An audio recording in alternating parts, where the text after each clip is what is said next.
పటాన్ చెరువు అంతా కూడా బీసీలకు కేంద్ర బిందువు అంటుంటారు కదా, మరి రెడ్డి సామాజిక వర్గానికి చెందిన మీకు రాజకీయంగా అక్కడ కలిసి వస్తుంది అనుకుంటున్నారా?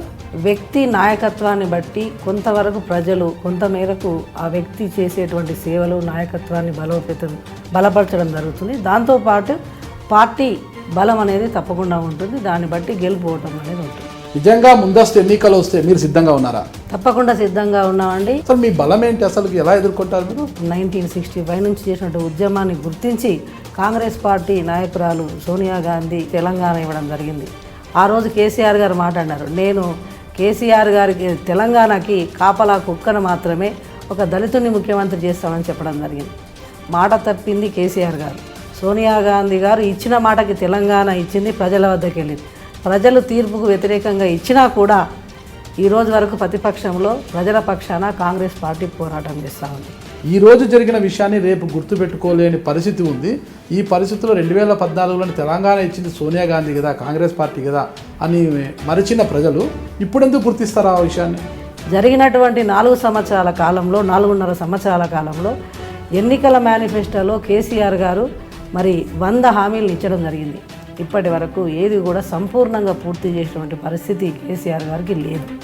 ఇది జగమెరిగినటువంటి సత్యం. రేవంత్ రెడ్డి అంటే ఒక సింహస్వప్నం లాగా చూశారు టీడీపీలో ఉన్నాడు.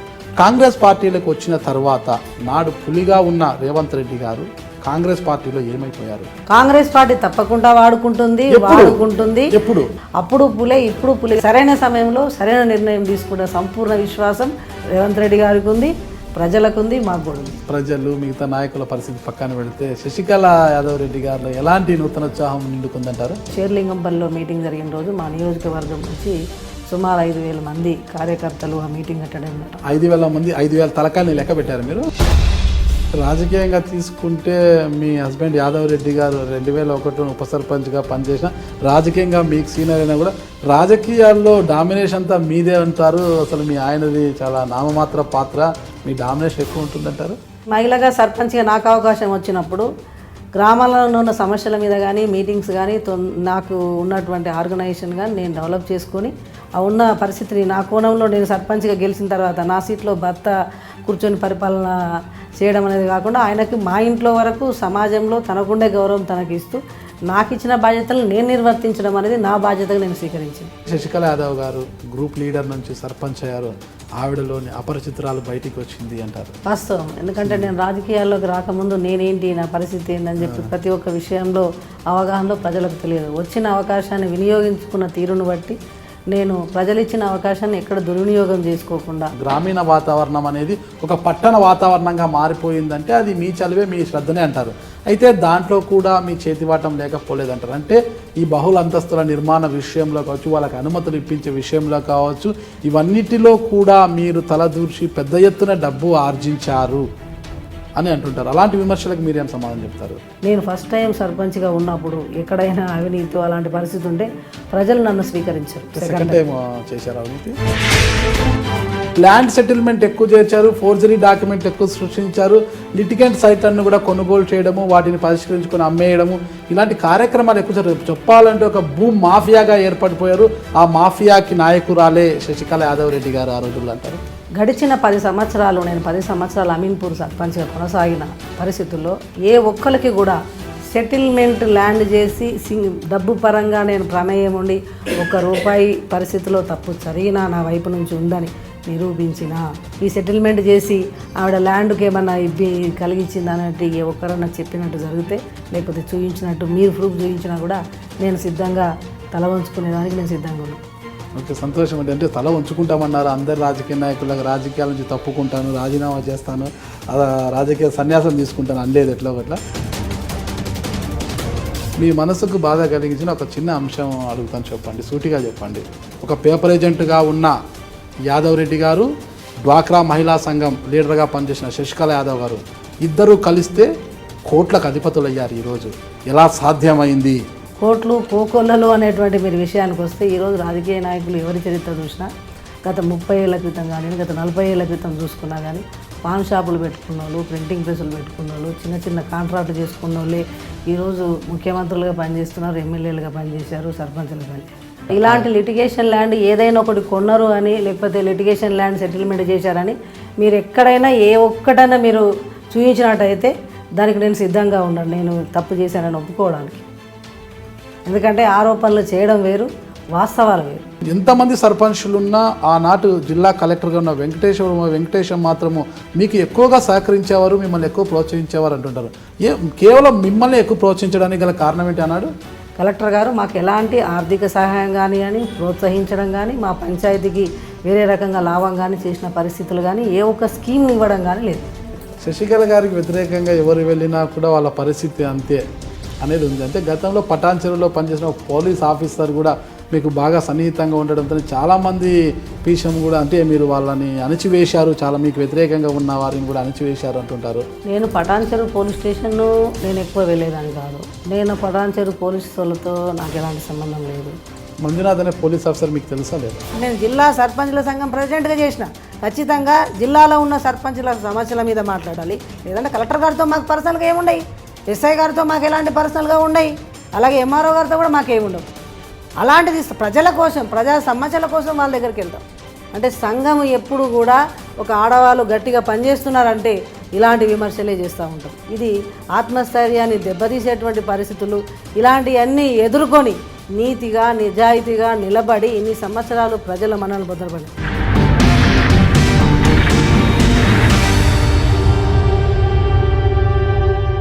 Hello, welcome to iDream media.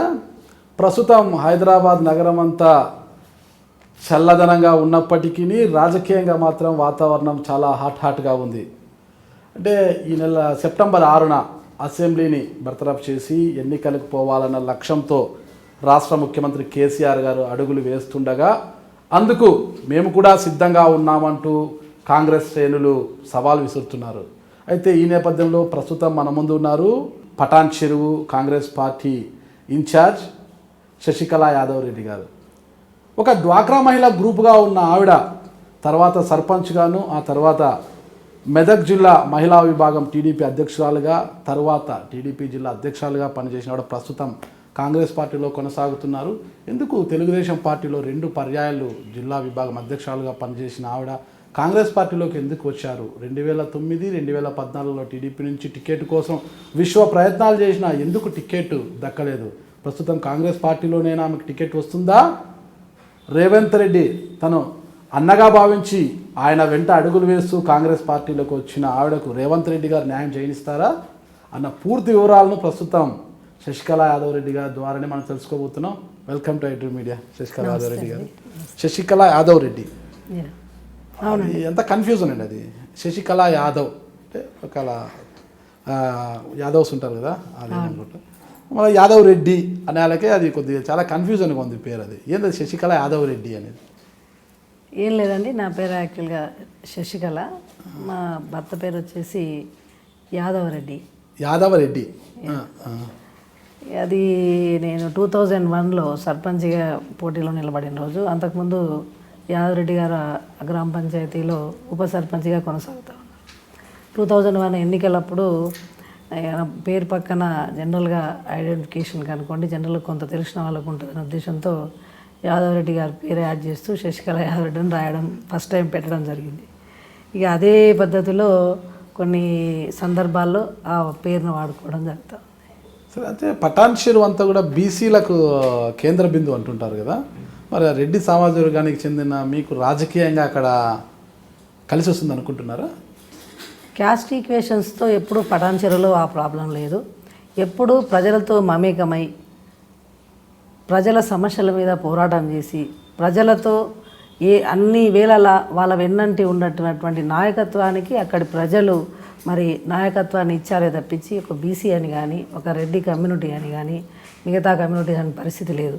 ఎందుకంటే గతం చరిత్రలో చూసినట్టయితే పటాన్ చెరువు నియోజకవర్గంలో అంటే సంగారెడ్డి, పటాన్ చెరువు గతంలో సంగారెడ్డి నియోజకవర్గంలో ఉండింది.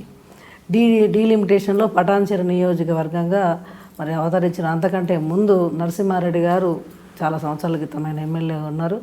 తర్వాత రామచంద్రరెడ్డి గారు ఎమ్మెల్యే చేశారు సంగారెడ్డి నుంచి. జగ్గారెడ్డి గారు తర్వాత మన సదాశివరెడ్డి గారు సంగారెడ్డికి ఎమ్మెల్యేగా చేశారు. తర్వాత జగ్గారెడ్డి గారు చేశారు. మొన్న రీసెంట్లీ కాంగ్రెస్ నుంచి నందీశ్వర్ గౌడ్ చేశారు. పటాన్చెరు కాన్స్టిట్యున్సీ డీలిమిటేషన్ అయిన తర్వాత మొట్టమొదటిగా కాంగ్రెస్ పార్టీ నుంచి నందీశ్వర్ గౌడ్ గారు బీసీ సమాజం అంతకుముందంతా కూడా రెడ్డి సమాజం పార్టీ టికెట్ ఇచ్చినటువంటి సందర్భంలో ఆ ఉన్నటువంటి అప్పుడు నాయకత్వాన్ని లీడర్షిప్ని ఆలోచించి ప్రజలు తీర్పిచ్చారు తప్పించి కాన్స్టిట్యున్సీకి ఫలానా కమ్యూనిటీ దాన్ని లీడ్ చేయగలదు అన్నటువంటి కాన్సెప్ట్ లేదు. గత చరిత్ర చూస్తే సంగారెడ్డి నియోజకవర్గం నుంచి రెడ్డిలే అక్కడ ఎమ్మెల్యేగా గెలవడం జరిగింది. లాస్ట్ పటాన్చెరులో మరి నందీశ్వర్ గౌడ్ గారు కాంగ్రెస్ నుంచి గెలవడం జరిగింది. తర్వాత టీఆర్ఎస్ పార్టీ తెలంగాణ ఇచ్చిన తర్వాత టీఆర్ఎస్ నుంచి మైపాల్ రెడ్డి గారు గెలవడం జరిగింది. ఎటుపోయినా రెడ్డి సమాజ వర్గానికే ప్రజలు పట్టం కడుతూ వస్తున్నారు. అంటే పార్టీలకు అతీతంగానే సమాజం వ్యక్తుల పార్టీలకు అతీతంగా వ్యక్తి నాయకత్వాన్ని బట్టి కొంతవరకు ప్రజలు కొంతమేరకు ఆ వ్యక్తి చేసేటువంటి సేవలు నాయకత్వాన్ని బలపరచడం జరుగుతుంది. దాంతోపాటు పార్టీ బలం అనేది తప్పకుండా ఉంటుంది. దాన్ని బట్టి గెలుపోవటం అనేది ఉంటుంది. మీ గతాన్ని కొంతసేపు మనం పక్కన పెట్టేస్తే ప్రస్తుతం మీరు కాంగ్రెస్ పార్టీలో ఉన్నారు. పటాన్చెరు ఇన్ఛార్జిగా పటాన్చెరు నుంచి టికెట్ ఆశిస్తున్నారు. మీరు గట్టిగా టికెట్ ఆశిస్తున్నారు కదా. ఈ నేపథ్యంలో కేసీఆర్ గారు ప్రస్తుత టీఆర్ఎస్ ప్రభుత్వాన్ని రద్దు చేసి ఎన్నికలకు వెళ్ళాలనుకుంటున్నారు. డిసెంబర్లో ఎన్నికలకు వెళ్ళాలనుకుంటున్నారు. సెప్టెంబర్ 6న అసెంబ్లీ రద్దు అయ్యే అవకాశం ఉందంటున్నారు. ఇందులో భాగంగానే రంగారెడ్డి జిల్లాలో ఐ థింక్ ఖైరతాబాద్ అనుకుంటా అక్కడ పెద్ద బహిరంగ సభ పెడుతున్నారు సెప్టెంబర్ 2వ తారీఖున. దానికి వచ్చే ఒక జనసందోహం కావచ్చు, ఆ ప్రభావాన్ని బట్టి కావచ్చు, దాన్ని బట్టి ఎన్నికలకు పోవడమా లేదని నిర్ణయం చేసుకునే పరిస్థితి. నిజంగా ముందస్తు ఎన్నికలు వస్తే మీరు సిద్ధంగా ఉన్నారా? తప్పకుండా సిద్ధంగా ఉన్నామండి. ఎప్పుడు ఎన్నికలు వచ్చినా కూడా కాంగ్రెస్ పార్టీ మరి ఆ ఎన్నికలను ఎదుర్కొని ప్రజల వద్దకు వెళ్ళి రాబోయే ఈ ఎన్నికల్లో ప్రజలిచ్చి కాంగ్రెస్కు తీర్పిస్తారని ప్రగాఢ విశ్వాసం మేము తెలియజేస్తా ఉన్నాం. మీ బలం ఏంటి? అసలు ఎప్పుడు ఎన్నికలు వచ్చినా మేము ఎదుర్కోవడానికి సిద్ధం అంటున్నారు కదా. అసలు మీ బలం ఏంటి? అసలు ఎలా ఎదుర్కొంటారు మీరు? తెలంగాణ ఇచ్చింది కాంగ్రెస్ పార్టీ. సోనియా గాంధీ తెలంగాణ బిడ్డల ఆకాంక్ష మేరకు 4 కోట్ల ప్రజలు విద్యార్థులు ఆత్మ బలిదానం చేసుకోవద్దు అనేటువంటి గుర్తించి మరి తెలంగాణ ఉద్యమం 1965 నుంచి చేసినటువంటి ఉద్యమాన్ని గుర్తించి కాంగ్రెస్ పార్టీ నాయకురాలు సోనియా గాంధీ ఇచ్చినటువంటి తెలంగాణకి ఆ రోజు ఎక్కడ ఏ బిడ్డ కూడా ఇబ్బంది పడద్దనే ఉద్దేశం తెలంగాణ ఇవ్వడం జరిగింది. ఆ రోజు కేసీఆర్ గారు మాట్లాడినారు, నేను కేసీఆర్ గారికి తెలంగాణకి కాపలా కుక్కను మాత్రమే ఒక దళితుని ముఖ్యమంత్రి చేస్తామని చెప్పడం జరిగింది. మాట తప్పింది కేసీఆర్ గారు. సోనియా గాంధీ గారు ఇచ్చిన మాటకి తెలంగాణ ఇచ్చింది, ప్రజల వద్దకు వెళ్ళింది. ప్రజలు తీర్పుకు వ్యతిరేకంగా ఇచ్చినా కూడా ఈరోజు వరకు ప్రతిపక్షంలో ప్రజల పక్షాన కాంగ్రెస్ పార్టీ పోరాటం చేస్తూ ఉంది. జరిగినటువంటి 4 సంవత్సరాల కాలంలో 4.5 సంవత్సరాల కాలంలో ఎన్నికల మేనిఫెస్టోలో కేసీఆర్ గారు మరి 100 హామీలను ఇచ్చడం జరిగింది. ఇప్పటి వరకు ఏది కూడా సంపూర్ణంగా పూర్తి చేసినటువంటి పరిస్థితి కేసీఆర్ గారికి లేదు. ఇది జగమెరిగినటువంటి సత్యం. ఈరోజు తెలంగాణ వస్తే ఒక సామాజిక తెలంగాణ వస్తుందని ఆశించారు. ఒక దళితుడిని ముఖ్యమంత్రి చేస్తాడని చెప్పి దళితులు ఆశించారు. విద్యార్థులు ఇంటింటికి ఒక ఉద్యోగం వస్తుంది, మా బతుకులు బాగుపడతాయి, బంగారు తెలంగాణ వస్తుందని విద్యార్థులు ఆశించారు. ఈరోజు ప్రతి గ్రామంలో డబల్ బెడ్రూమ్ ఇల్లు వస్తే అందరికీ కూడా ఆత్మగౌరవంతో మరి 2 పడకల గది, హాలు, అల్లుడు ఆత్మగౌరవంతో అని చెప్పి ఎంతో గొప్పగా మరి దాని గురించి ప్రచారం చేసినటువంటి ముఖ్యమంత్రి గారు ఈరోజు హైదరాబాదు చుట్టూ మరి హైదరాబాద్లో ఉన్నటువంటి వాళ్ళకని చెప్పేసి కొన్ని ఇళ్ళు నిర్మాణం చేస్తున్నామని చెప్పారు. కానీ ఆ రోజు ఏం చెప్పారు? గత 4 సంవత్సరాల నుంచి గ్రామీణ గృహ నిర్మాణ సంస్థ నుంచి ఈ గతంలో ఇన్ని సంవత్సరాల పరిపాలనలో కానీ ప్రభుత్వాలు పరిపాలించినప్పుడు ప్రతి గ్రామంలో మరి కూడు గుడ్డ నీరు అనే నినాదం ఇందిరాగాంధీ ఏ రోజైతే నినాదాన్ని ఇచ్చిందో గరీబ్కు హఠావ్ అనేటువంటి ఆ యొక్క నినాదాన్ని ప్రజల వద్దకు తీసుకెళ్లిన సందర్భంలో ప్రతి వాడికి కూడా గ్రామంలో అప్పుడున్న బడ్జెట్ ప్రకారంగా గృహాలు ఆత్మగౌరవం కోసం వేయడం జరిగింది. ఈరోజు తెలంగాణ రాష్ట్రం వచ్చిన తర్వాత అందరూ సంతోషించిన సందర్భంలో వాళ్ళకు మిగిలింది దుఃఖమే, కన్నీరైనటువంటి విషయాన్ని గ్రామీణ ప్రజల్లో ఉన్నటువంటి బడుగు బలహీన వర్గాల వాళ్ళు ఈరోజు టీఆర్ఎస్ పార్టీ మీద వ్యతిరేకంగా ఉంది. ఇది వాస్తవమైనటువంటి విషయం. ఈరోజు కేసీఆర్ గారు మెదక్ జిల్లాలో మరి ఈరోజు గజ్వేల్ నియోజకవర్గంలోనే తెలంగాణ రాష్ట్రంలో మొత్తానికి ఎంత నిధులు ఇచ్చారో గజ్వేల్ నియోజకవర్గంలో మరి నిధులన్నీ అక్కడ కేటాయించడం జరిగింది. దాన్ని మేము వ్యతిరేకించట్లేదు. సమస్యలు ఉన్న చోట ముఖ్యమంత్రి గారు అన్ని ప్రాంతాలని కూడా సమానంగా చూడాలి.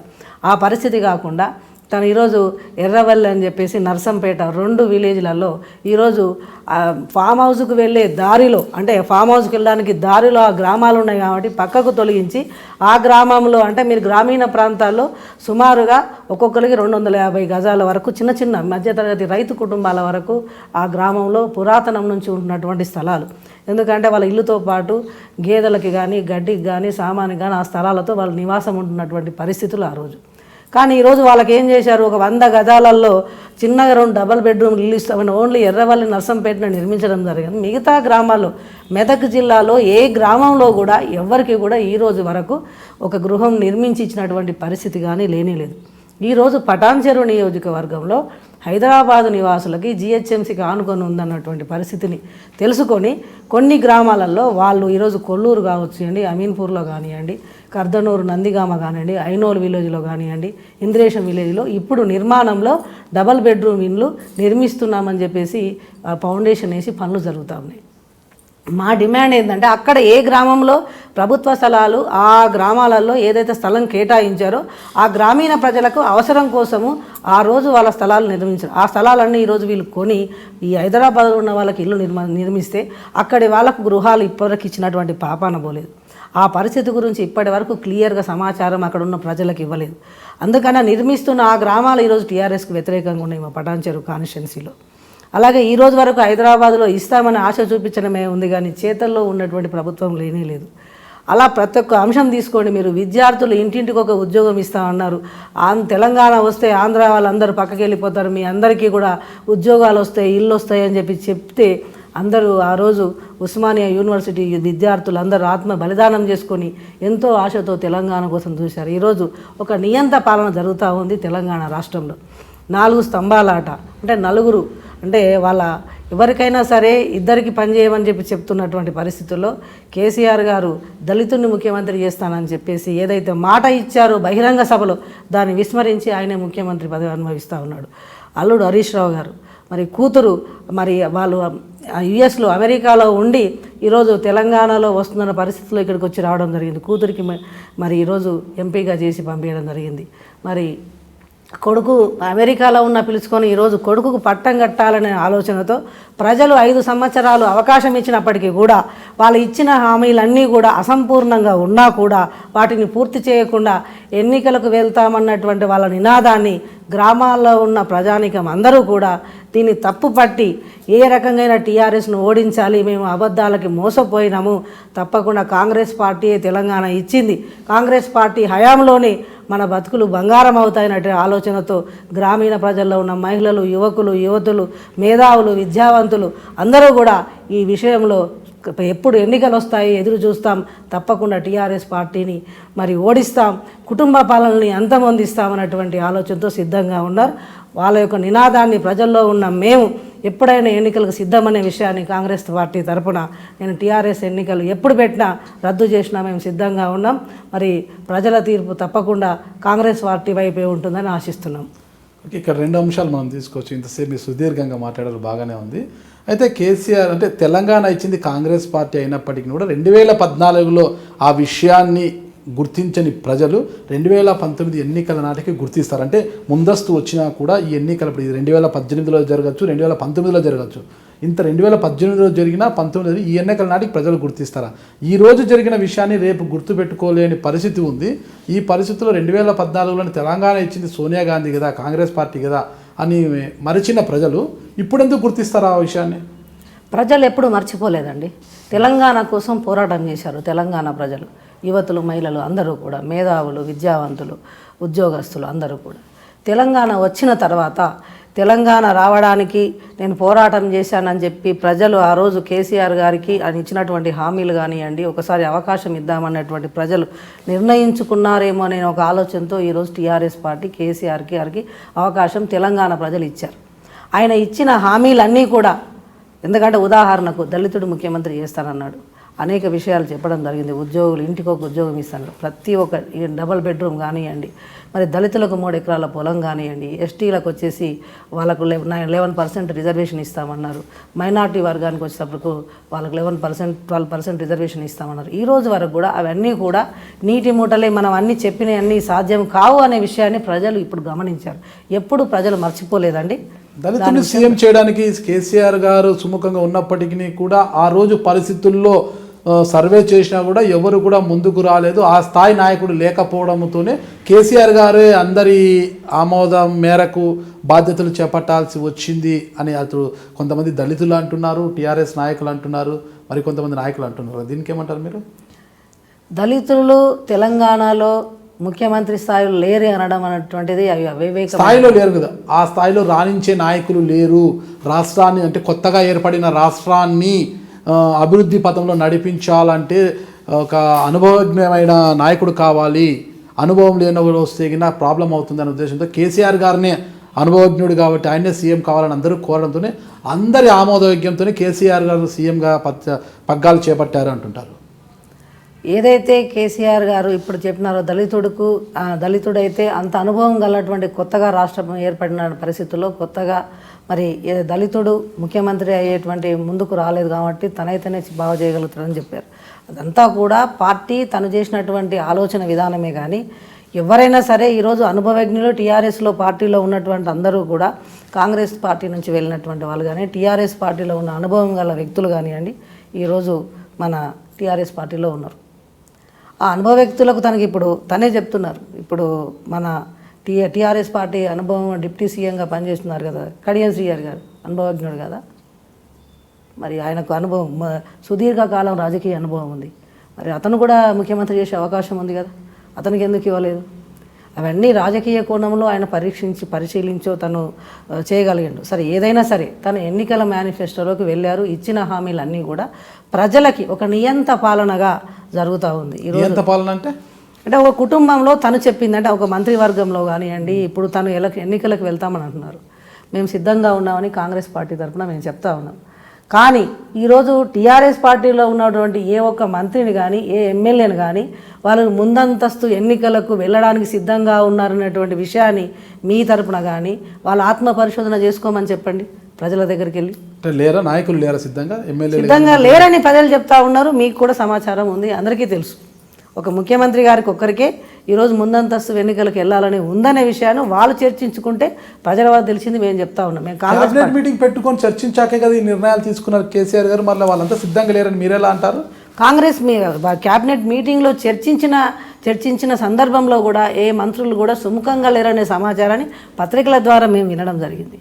దాన్నే మేము చెప్తా ఉన్నాను, ప్రజల్లో అనుకున్న విషయం చెప్తున్నాం. పత్రికలో వచ్చిన ప్రతి అంశాన్ని కూడా ఖచ్చితంగా ఉన్నాయని మీరు పరిగణలోకి తీసుకుంటారా? మేము పరిగణలోకి తీసుకుంటామని మేము చెప్పట్లేదు. పత్రికల్లో వచ్చినటువంటి క్యాబినెట్లో జరిగి ఈ రకంగా మంత్రులు ఎమ్మెల్యేలు చర్చించుకుంటున్నారనే విషయాన్ని మాత్రం మేము చెప్తున్నాం. రాజకీయ నాయకులకు అనుకూలంగా ఉంటే కరెక్ట్ రాశారంటారు, కొద్దిగా ఏదంటే వీళ్ళు ఇష్టం వచ్చినది రాస్తారులేండి, ఆ కథనాలు చదవాల్సిన అవసరం లేదు, అదంతా వేస్ట్ కథనాలు, వాళ్ళకి పాజిటివ్గా రాసుకున్నారు అంటుంటారు కదా. అలా అంటే ఈరోజు మీడియాని అన్ని విషయాల్లో తప్పుపట్టవచ్చు, అలానే కాదు. తప్పులు ఒప్పులు ఏవైనా ఉన్నప్పుడే క్యాబినెట్లో జరిగిన అంశాల మీద ఒక మంత్రులు ఎమ్మెల్యేలు సుముఖంగా లేరనే సమాచారం పత్రికల ద్వారా వచ్చింది, ప్రజలు అనుకున్నది చెప్తున్నామే కానీ ఇది నిజంగా వాళ్ళు అనౌన్స్ చేశారని మేము చెప్పట్లేదు. సరే ఓకే, మీతోనే ఏకీభవిస్తాం కాసేపు. మనము మంత్రులకి ఎమ్మెల్యేలకి ఎవరికి ఇష్టం లేకపోయినా కేసీఆర్ గారు ఏకపక్షంగా నిర్ణయం తీసుకొని ముందస్తు ఎన్నికలు పోవడానికి సిద్ధపడ్డారు. ఇంకా అందరూ కూడా నడవాల్సిందే ఆయన వెంట. అది కేసీఆర్ గారి యొక్క నాయకత్వము. ఓకేనా? అదే ప్రాంతీయ పార్టీ కావచ్చు, ఏదైనా కావచ్చు, నాయకత్వ లక్షణాలు అవి. ఇక్కడ ఎప్పుడైతే ఉత్తమ్ కుమార్ రెడ్డి గారు బస్సు యాత్ర అన్నారు కాంగ్రెస్ పార్టీలో, డీకే అరుణ గారు నేను కూడా బస్సు యాత్ర చేస్తారని ఆవిడ అనుమతి, గీతారెడ్డి గారు ఒక పక్క, జానారెడ్డి గారు ఒక పక్క, కోమటిరెడ్డి గారు ఒక పక్క, ఇట్లా ఎవరికి వారు బస్సు యాత్రల పేరుతో అధిష్టానానికి మీ సోనియా గాంధీ గారికి దరఖాస్తు చేసుకోవడం జరిగింది. మాకు అనుమతి ఇవ్వండి అంటే ఒకరు కాకపోతే ఒకరు బస్సు యాత్ర చేస్తుంటే అందరూ కలిసి ఆ బస్సు ఎక్కి ప్రజల ముందుకు వెళ్ళి ప్రభుత్వ వ్యతిరేక విధానాలను కావచ్చు, ప్రభుత్వంలో ఉన్న వ్యతిరేకతను కావచ్చు, ఏదైనా కూడా ప్రజలకు వివరించి సొమ్ము చేయాల్సింది ఎవరికి వారు బస్సు యాత్రలు అనుకొని ఎవరికి వారు యమునా తీరుగా ఉండిపోయారు. అలా ఇంత వర్గపోరు ఉన్న కాంగ్రెస్ పార్టీ ఈరోజు టీఆర్ఎస్ ఎన్నికలకు వస్తే ఎలా ఢీకొంటుంది అసలు? అంటే కేసీఆర్ గారు ఒక్కరే నాయకత్వం. ఇష్టం ఉన్నా లేకపోయినా ఆయన సెప్టెంబర్ 2 సభ పెడుతున్నాను, సభకు రావాలంటే అందరూ కూడా రావడానికి సిద్ధంగా ఉన్నారు, ఎన్నికలకు పోతుంటే అందరూ సిద్ధంగా. కానీ కాంగ్రెస్ పార్టీలో ఆ పరిస్థితి లేదు. ఒకరు ఎడ్డమంటే ఒకరు తడ్డం అనే పరిస్థితి ఉంది. ఈ పరిస్థితుల్లో ఎలా ఢీకొంటారు టీఆర్ఎస్ని? ఈరోజు టీఆర్ఎస్ పార్టీ ఒక ప్రాంతీయ పార్టీ. తెలంగాణ నినాదం మీద ఏదైతే కేసీఆర్ గారు ఇప్పుడు చెప్తా ఉన్నారో అది ప్రాంతీయ పార్టీ. ఆ పార్టీ నాయకుడు ఇక్కడ ఈ ప్రాంతానికి సంబంధం ఉంటుంది, అతనే నాయకుడు కాబట్టి అది జరుగుతుంది. కాంగ్రెస్ పార్టీలో సమైక్యంగా ఉంది. ఈరోజు బస్సు యాత్ర గురించి సోనియా గాంధీ గారు మీద చెప్పారో, ఎక్కడ బస్సు యాత్ర చేసినా మరి ఒక జిల్లాకి సుదీర్ఘంగా అనుభవం ఉన్నటువంటి నాయకులు కాంగ్రెస్ పార్టీలో ఉన్నారు. ఒక జిల్లాని లీడ్ చేసేటువంటి నాయకత్వంగా ఉన్నటువంటి నాయకులు కూడా ఉన్నారు. సరే, ఏది ఏమైనప్పటికీ కూడా ఈరోజు కాంగ్రెస్ పార్టీకి తెలంగాణలో మరి టీపీసీసీ నాయకుడుగా మరి ఉత్తమ్ కుమార్ రెడ్డి గారి నాయకత్వంలోనే బస్సు యాత్ర కార్యక్రమాలు ఏదైతే సభలు ఉన్నాయో, మరి ఏదైతే వాళ్ళు ఒక షెడ్యూల్ ఇచ్చి పనిచేశారో అందరూ కూడా ఐకమత్యంగా వెళ్ళి కాంగ్రెస్ పార్టీ గెలుపు కోసం అని చెప్పేసి అని మరి ప్రస్తుతం ప్రభుత్వం వైఫల్యాల మీద మరి బస్సు యాత్రలో ఐక్యంగా వెళ్ళి సభలు నిర్వహించారు, ప్రజలు ఆశీర్వదించారు, సభలు సక్సెస్ అయ్యాయి. ఆ విషయాన్ని కూడా మీరు గమనించాలని చెప్తా ఉన్నాం. టీఆర్ఎస్ మళ్ళా గెలిస్తే అయితే కేసీఆర్ గారు సీఎం అవుతారు, లేకపోతే కేటీఆర్ గారు అవుతారు. వీళ్ళిద్దరూ కాదంటే కుమార్తె కవిత గారు సీఎం అవుతారేమో, అది వాళ్ళ కుటుంబం వరకు. కానీ కాంగ్రెస్ పార్టీలో అలా కాదు. నేను సీఎం అంటే నేను సీఎం అని ఒకరు పోటీల మీద ఉన్నారు. ఒకరు ముందుకు వెళ్తే వాళ్ళని వెనక్కి పట్టి లాగి వీళ్ళు ముందుకు పోయే ప్రయత్నాలు చేస్తున్నారు. ఈ పరిస్థితులు ఒకరినొకరు ఓడించుకునే ప్రయత్నాలు కూడా సాగుతున్నాయి కదా. ఈ పరిస్థితులు ఎలా మీరు మళ్ళా ప్రభుత్వ ఏర్పాటుకు సిద్ధంగా అవుతారు?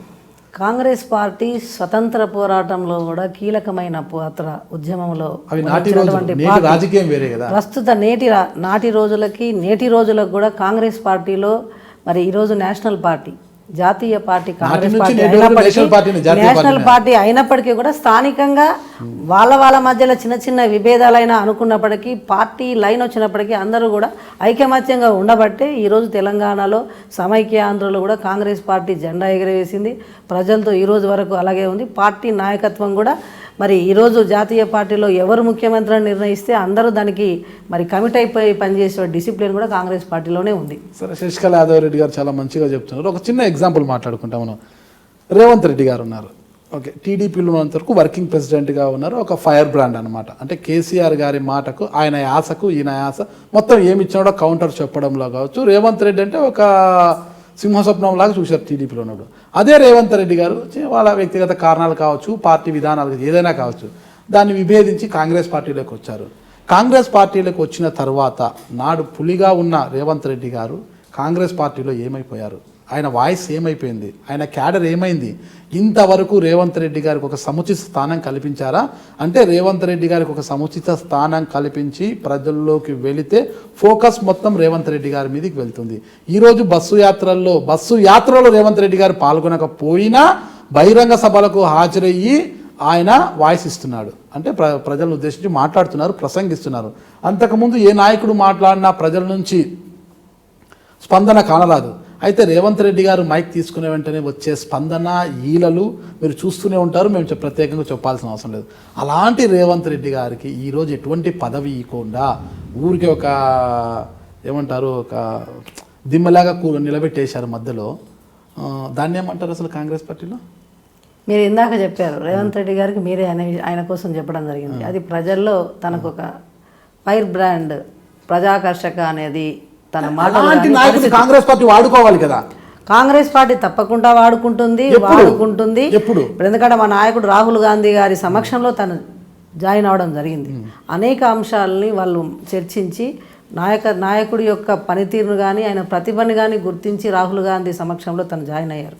తనకు తప్పకుండా మరి త్వరలోనే సముచిత స్థానాన్ని మరి తెలంగాణ ప్రాంతంలో తనకు తప్పకుండా ఇస్తారని ఆశిస్తున్నాం. ఇస్తారు కూడా తప్పకుండా. కాంగ్రెస్ పార్టీలో ఎలాంటి విభేదం లేకుండా అప్పుడు పులే ఇప్పుడు పులిగానే పనిచేస్తారనే విషయాన్ని మీరు అందరికీ తెలుసు. పార్టీ ఎప్పుడు కూడా సరైన సమయంలో సరైన నిర్ణయం తీసుకున్న సంపూర్ణ విశ్వాసం రేవంత్ రెడ్డి గారికి ఉంది, ప్రజలకు ఉంది, మాకు కూడా ఉంది. సెప్టెంబర్ 6 అసెంబ్లీ రద్దు అయితే 100 రోజుల్లోపు ఎన్నికలు రావాలి. ఎన్నికలు ఇంకా వచ్చే సమయంలో రేవంత్ రెడ్డి గారికి ఎలాంటి పదవి ఇస్తారు? ఇక పార్టీ ఏ నిర్ణయం తీసుకున్నా రేవంత్ రెడ్డి గారు, మేము కానివ్వండి, తెలంగాణలో ఉన్న కాంగ్రెస్ నాయకత్వం అంతా కూడా పార్టీ లైన్ మేరకు తప్పకుండా అందరం కూడా ఈ 100 రోజుల్లో ఏ ప్లాన్స్ ఇచ్చినా కూడా ప్లాన్ చేసుకుని ప్రజల్లోకి వెళ్ళడానికి కాంగ్రెస్ పార్టీ సిద్ధంగా ఉంది. కోమటిరెడ్డి వెంకటరెడ్డి గారిని, సంపత్ కుమార్ గారిని అసెంబ్లీ నుంచి బహిష్కరించినప్పటికీ కూడా కాంగ్రెస్ పార్టీ శ్రేణులంతా కలిసి ఆ స్థాయిలో పోరాటం చేయలేదు అని సాక్షాత్తు వాళ్ళే అన్నారు. అందరూ ఐకమత్యంగా ఉంటే కేసీఆర్ సర్కార్ని దింపేయచ్చని కూడా వాళ్ళే బాధపడిన సందర్భాలు కూడా ఉన్నాయి. దీన్ని ఏమంటారు మరి? ఇప్పుడు సమస్య వచ్చినప్పుడు బాధపడ్డము, దాని గురించి అనుభవం ఉన్నటువంటి నాయకత్వాలు వహించినటువంటి మంత్రులుగా పనిచేసినటువంటి వాళ్ళు మరి ఏదైతే చట్టసభల్లో ఇబ్బందులు ఎదుర్కొన్నప్పటికీ కూడా అదైతే సమస్యను ఎదుర్కొనే నైపుణ్యం కానీ వాళ్ళలో ఉన్న సామర్థ్యం కానివ్వండి, తప్పకుండా కాంగ్రెస్ పార్టీ ఈరోజు చరిత్రలో ఏ నియోజకవర్గం జిల్లాకు చూసినా కూడా ప్రజలతో మమేకమై సుదీర్ఘమైన అనుభవం కలిగినటువంటి నాయకత్వం కాంగ్రెస్ పార్టీలో ఉంది. ఆ నాయకులు ఎన్నికలు వచ్చేటప్పటికి, ఎన్నికలకు ముందు ఎన్ని సమస్యలు ఉన్నా వాళ్ళ ఇవి సమస్యలు ఏవి ఉన్నప్పటికీ అయినా కూడా కాంగ్రెస్ పార్టీ తీసుకున్నటువంటి లైన్ మీద సమిష్టిగానే పనిచేస్తారు, సమిష్టిగానే విజయం సాధిస్తారు. ఆ సమిష్టితోనే విజయం కాంగ్రెస్ పార్టీ సాధిస్తుందనే సంపూర్ణ విశ్వాసం అందరికీ ఉంది. రాహుల్ గాంధీ గారి 2 రోజుల పర్యటన ఎలా ముగిసిందంటారు? ప్రజల్లో అంటే యువతలో కానివ్వండి, కాంగ్రెస్ పార్టీ శ్రేణుల్లో కానీ నూతన ఉత్సాహాన్ని నింపిందనేటువంటి విషయాన్ని రాబోయే ఎన్నికల్లో విజయ సంకేతాన్ని ఇచ్చిందని సంపూర్ణంగా విశ్వసిస్తున్నారు. ప్రజలు మిగతా నాయకుల పరిస్థితి పక్కన పెడితే శశికళ యాదవ్ రెడ్డి గారిలో ఎలాంటి నూతన ఉత్సాహం నిండుకుందంటారు? మేము దాదాపుగా నేను 18 years నుంచి ప్రత్యక్ష రాజకీయాల్లో ఉన్నాను. మొన్న రాహుల్ గాంధీ గారు మీటింగ్ అంటే షేర్లింగంపల్లిలో మీటింగ్ జరిగిన రోజు మా నియోజకవర్గం నుంచి సుమారు 5,000 మంది కార్యకర్తలు ఆ మీటింగ్ అటెండ్ అయ్యడం జరిగింది. షేర్లింగంపల్లి మా పక్కన, అంటే మెదక్ జిల్లా. 5,000 మంది, 5,000 తలకాయలు లెక్క పెట్టారు మీరు? మా నియోజకవర్గ కార్యకర్తలందరూ పక్క నియోజకవర్గం ఉండడం వల్ల మా కాన్స్టిట్యున్సీ నుంచి అందరూ, అంటే కార్యకర్తలు, ముఖ్య కార్యకర్తలు అందరూ కూడా మీటింగ్ అటెండ్ అయ్యడం జరిగింది. 5,000 మంది వచ్చారంటే మీరేమో తల లెక్క మాకంటూ క్యాలిక్యులేషన్ ఉంటుంది కదా, ఒక గ్రామ స్థాయి నుంచి ఎంతమంది నాయకత్వం మా పార్టీ క్యాడర్ ఉంటుంది, పార్టీ క్యాడర్ అటెండ్ అయ్యారనే విషయాన్ని అక్కడ కాకుండా అలాగే సరూర్ నగర్ సభకు కూడా మీరందరూ తెలిసిన విషయమే. సుమారుగా 150,000 వరకు సాయంత్రం 6 అవుతున్నా కూడా ఇంకా జనాలు వస్తూ పోతూ ఫ్లోటింగ్తో మరి మీటింగ్ సక్సెస్ అయింది. మాకు అదొక ఇన్స్పిరేషన్, ఒక స్పిరిట్గా ముందుకెళ్ళడానికి ఉత్సాహాన్ని ఇచ్చింది. ఓకే, అది కాంగ్రెస్ పార్టీ సార్ ఒంటరి పోరుకు సిద్ధమవుతుందా లేకపోతే పొత్తులు ఉన్న అరువులు చేస్తుందా? అధిష్టాన నిర్ణయం ఏ మేరకున్నా టీడీపీతో పొత్తు అంటున్నారు. ఏది జరిగినా కాంగ్రెస్ పార్టీ అధిష్టాన నిర్ణయం మేరకే అందరూ కలిసి పనిచేస్తారు. టీడీపీతో పొత్తుకు మీరు సుముఖంగా ఉంటారా? అంటే మీ వ్యక్తిగతంగా? నా వ్యక్తిగతంగా ఈరోజు ఏ ఇంటి నుంచి ఎక్కడికి వచ్చినా ఈరోజు కాంగ్రెస్ పార్టీ తీసుకునే పొత్తుల నిర్ణయం కానీ ఏది కానీ అధిష్టానం నిర్ణయం మేరకే ఉంటుంది. ఏ రకంగా నిర్ణయం తీసుకున్నా కూడా దాన్ని ఆనందంగా ప్రజల్లోకి వెళ్లాల్సిందే. పొత్తుల్లో భాగంగా మీ సీటు గల్లంతైతే? అలాంటి పరిస్థితులు ఏ రకంగా వచ్చినా కూడా పార్టీ నిర్ణయం మేరకు ఉంటుంది. మీ సీటు గల్లంతైనా బాధలేదా? గల్లంతయ్యేటువంటి పరిస్థితులు ఉండే అనేది విషయం మాకు సంపూర్ణ విషయం. కారణం ఏంటంటే ఈరోజు టీడీపీ నుంచి గత 119 సీట్లలో కూడా పార్టీ నిర్ణయం అన్నీ ఆలోచించి గెలిచే సీట్ల వరకు క్యాడర్ని చూసుకొని అధిష్టానం కాంగ్రెస్ పార్టీ నిర్ణయం తీసుకుంటుంది. 25 అసెంబ్లీ 3 ఎంపీ స్థానాలు ఇస్తామని మీరు అంటున్నారు. ఇప్పుడు నేను అనట్లేదు, ఏది ఇస్తారు ఏది అడుగుతారని అధిష్టానం చూసుకుంటారు, అది నాకు తెలియదు. ఓకే, అంటే ఏదేమైనా కూడా మీకు సీటు వస్తుందని అయితే నమ్మకం అయితే ఉంది, సంపూర్ణ విశ్వాసం ఉంది. సరే, పటాన్ చెరువు గురించి, మొత్తం పటాన్ చెరువు నియోజకవర్గాన్ని మీరు ఎలా జల్లడబట్టారు? ఎక్కడెక్కడ ఏ సమస్యలు ఉన్నాయి? ఖచ్చితంగా నేను గెలవడానికి ప్రధాన కారణాలు ఇవి, పటాన్ చెరువులో నా బలం ఇది, నేను ఖచ్చితంగా గెలుస్తానని మీరు చెప్పడానికి గల కారణాలు ఏంటి? అసలు ఏ సమస్యలు మీరు పరిశీలించారు చెప్పండి. ఈరోజు పటాన్ చెరువు నియోజకవర్గంలో 4 మండలాలు, 3 GHMC పరిధిలు, 2 మున్సిపాలిటీలుగా ఈ మధ్యకాలంలో పటాన్ చెరువు నియోజకవర్గం విస్తరించింది. దీంట్లో గ్రామీణ ప్రాంతంలో ముఖ్యంగా మా దగ్గర గతంలో ఉన్న పరిశ్రమలు కొంత పొల్యూషన్తో చాలా వరకు కొన్ని ప్రాంతాల్లో త్రాగడానికి కానీ వాడుకోవడానికి నీళ్ళకి ఇబ్బందికరమైన పరిస్థితి ఉంది. వాటి మీద తప్పకుండా ఫోకస్ చేసి ప్రతి ఇంటికి కూడా సురక్షితమైన మంచినీరు అందించాలి. ఆ సమస్యల పట్ల ప్రజలతో అక్కడ ఉన్నటువంటి మమేకమై గత సంవత్సరాల నుంచి పనిచేశాం కాబట్టి అది ముఖ్యమైనటువంటి సమస్య ఒకటి. అలాగే గ్రామీణ వాతావరణంలో ఉన్నటువంటి మరి పటాన్ చెరువు నియోజకవర్గంలో ముఖ్యంగా అది నేషనల్, అంటే భారతదేశంలో ఉన్న అన్ని రకాల ప్రజలు అక్కడ మరి ఉపాధి కోసం, పరిశ్రమల కోసం గతం నుంచి కూడా నివసిస్తూ ఉన్నారు. అనేక సమస్యలు, ప్రతి వాళ్ళకు కూడా ఇల్లు లేనటువంటి వాళ్ళు చాలామంది ఉన్నారు. ఆ పేదవాళ్ళను గుర్తించి వాళ్ళకు కూడా మరి ప్రాముఖ్యతనిచ్చి అందరికీ గృహ నివాసాలు ఏర్పరచాలనేది ఒకటి, వాళ్ళకి మమేకం కావాలని చెప్పేసి. ఆ ప్రాంతంలో ఉన్న అక్కడ మొత్తం స్థిర నివాసం ఏర్పరచుకున్న అందరికీ కూడా ఒక సురక్షితమైన భరోసాని అందించాలని వాళ్ళతో మమేకమై పనిచేసిన గత అనుభవాలతో తప్పకుండా వాళ్ళు మనతో కలిసి వస్తారని ఆశిస్తున్నాం. ఓకే, ఇదందరూ కూడా చెప్పే విషయాలే అన్నమాట. అంటే రోడ్లు వేస్తాం, నీటి వసతి కల్పిస్తాం, ఇల్లు కట్టిస్తాం, ఇవంతా కూడా ఈ పరిశ్రమల పొల్యూషన్, వాతావరణ కాలుష్యం ఇదంతా నందీశ్వర్ గౌడ్ ఎమ్మెల్యేగా ఉన్నప్పటి నుంచి, అంతకుముందు ఎమ్మెల్యేలుగా ఉన్నప్పటి నుంచి అది కొనసాగుతుంది.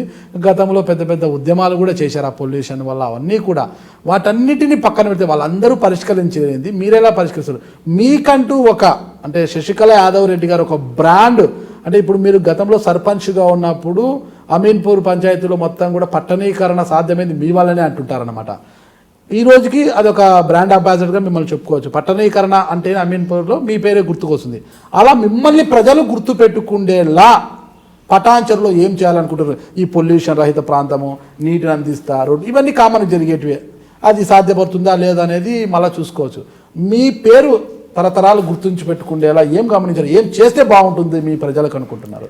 పటాన్చెరు నియోజకవర్గంలో సుమారుగా 55% ఉమెన్స్ అక్కడ, అంటే ఒక యూత్ నుంచి ముసలి వాళ్ళ వరకు కూడా మహిళలు అక్కడ ఉంటున్నటువంటి పరిస్థితుల్లో ఒక మహిళగా వృద్ధుల వరకు కూడా మహిళల వరకు నేను చెప్తున్నాను, యువతుల నుంచి వృద్ధుల వరకు వాళ్ళకొకటి ఏంటంటే విద్యా అవకాశాలు యువతులకి తప్పకుండా సంపూర్ణంగా అందరికీ వాళ్ళకి అందుబాటులో ఉన్నటువంటి విద్యా అవకాశాలని అందించి వాళ్ళను కూడా సమాజంలో ఒక సమాన స్థాయికి తీసుకురావాలనేటువంటి ఒక మహిళగా నా కాన్సెప్ట్ ఉంది. అలాగే వృద్ధులకు కూడా ఈరోజు మరి వాళ్ళు జన్మనిచ్చిన పిల్లల దగ్గర నుంచి కూడా ఏ రకంగా కూడా వాళ్ళకు ఆదరణ దొరకగా వృద్ధాశ్రమాలకు వెళ్ళేటువంటి పరిస్థితి ఉంది. వాళ్ళకు నేనున్నానని ఒక భరోసాను కల్పిస్తూ వాళ్ళ యొక్క తల్లిదండ్రులని గౌరవంగా చూసేలాగా, గౌరవంగా బతికేలాగా వృద్ధులకు కూడా నేను ఒక కూతురులాగా వాళ్ళకు అండగా ఉంటూ వాళ్ళ ఆత్మగౌరవాన్ని నిలుపుకుంటూ ఒక వినూత్నమైనటువంటి వాళ్ళకి ఒక షెడ్డు కానివ్వండి, ఒక భరోసాని ఇచ్చేటువంటి కాన్సెప్ట్ను కానీ తీసుకెళ్ళాలి. వాళ్ళకు ఒక కుటుంబ వాతావరణాన్ని కల్పించాలి. వృద్ధులకి ఎక్కడ అనాథలైనటువంటి మహిళలకి, వృద్ధులకి వాళ్ళకు ఒక ఆదరణ తీసుకురావాలన్నటువంటి కాన్సెప్ట్ ఉంది. అలాగే యువతులకి ఉద్యోగ అవకాశాలు, ఆ నియోజకవర్గంలో ఉన్నటువంటి చదువుకున్న మేధావులు హైదరాబాదుకు చాలా సమీపంలో ఉంది. చాలామందికి ఇప్పుడు మరి అక్కడ ఉన్నటువంటి భూమి రైతులు అమ్ముకొని పోయినా కూడా ఇక్కడ పరిశ్రమలు లేక అనేక ప్రాంతాల నుంచి వచ్చినటువంటి వాళ్ళకు మరి ఉద్యోగ అవకాశాలు లేక ఇబ్బంది పడుతున్నారు. ఆ ప్రాంతంలో ఉన్నటువంటి వాళ్ళందరికీ కూడా అవకాశం ఉన్న వాళ్ళందరికీ కూడా ఎమ్మెల్యేగా అవకాశం ఇస్తే వాళ్ళకు మరి చట్టసభల్లో ఏ రకంగా అవకాశం మనకి ఇచ్చినా కూడా వాళ్ళకు ఒక సముచితమైనటువంటి ఉద్యోగ అవకాశాలు కల్పించేందుకు ఒక నాకున్న ఇచ్చినటువంటి అవకాశాన్ని వాళ్ళకు నేను అందిస్తానని చెప్పి ప్రగాఢ విశ్వాసం ఉంది. మీ మాజీ ఎమ్మెల్యే నందీశ్వర్ గౌడ్ గారు ఆర్థికంగా స్థితిమంతులు, ఒక బీసీ నాయకుడు, బాగానే ఉన్నారు. ఈసారి బీజేపీ నుంచి బరిలోకి దిగాలనుకుంటున్నారు ఆయన. మరొక మీ ఎమ్మెల్యే మహిపాల్ రెడ్డి గారు కదా, మహిపాల్ రెడ్డి గారు సిట్టింగ్ ఎమ్మెల్యే. అంటే వీళ్ళకున్న మైనస్లు ఏంటి, మీకున్న ప్లస్ ఏంటి ఆడ గెలవడానికి? మహిపాల్ రెడ్డి గారు ఎన్నికలకు ముందు టీఆర్ఎస్ పార్టీలో ఏదైతే చెప్పినారో ఇప్పుడు ప్రజలకి వాళ్ళకే అంతర్గతంగా ఒక విభేదాలు అనేవి ఉన్నాయి. అవి ఏ పార్టీలైనా ఉన్నప్పటికీ కూడా తను ఈ 4.5 సంవత్సరాల్లో పనిచేసినటువంటి తీరు కానివ్వండి, అభివృద్ధి చేసినటువంటి పరిస్థితుల్లో అనేక రకాలుగా గ్రామీణ ప్రాంతంలో ఉన్న ప్రజలు మరి టీఆర్ఎస్ పార్టీ మీద వ్యక్తిగతంగా విరక్తి చెంది ఉన్నారు. వాళ్ళందరూ కూడా గతంలో నేను చేసినటువంటి అంటే జిల్లా పార్టీ అధ్యక్షురాలుగా ప్రజలతో మమేకమైపోయి ఎక్కడ కూడా ఎవరితో కలిసిపోయేటువంటి తత్వంతో అందరూ మమేకమైపోయి మనం పనిచేసేటువంటి విధానంతో నాకు ఈసారి అవకాశం ఇస్తారు అన్నటువంటి నా ప్లస్ పాయింట్గా నేను భావిస్తున్నాను.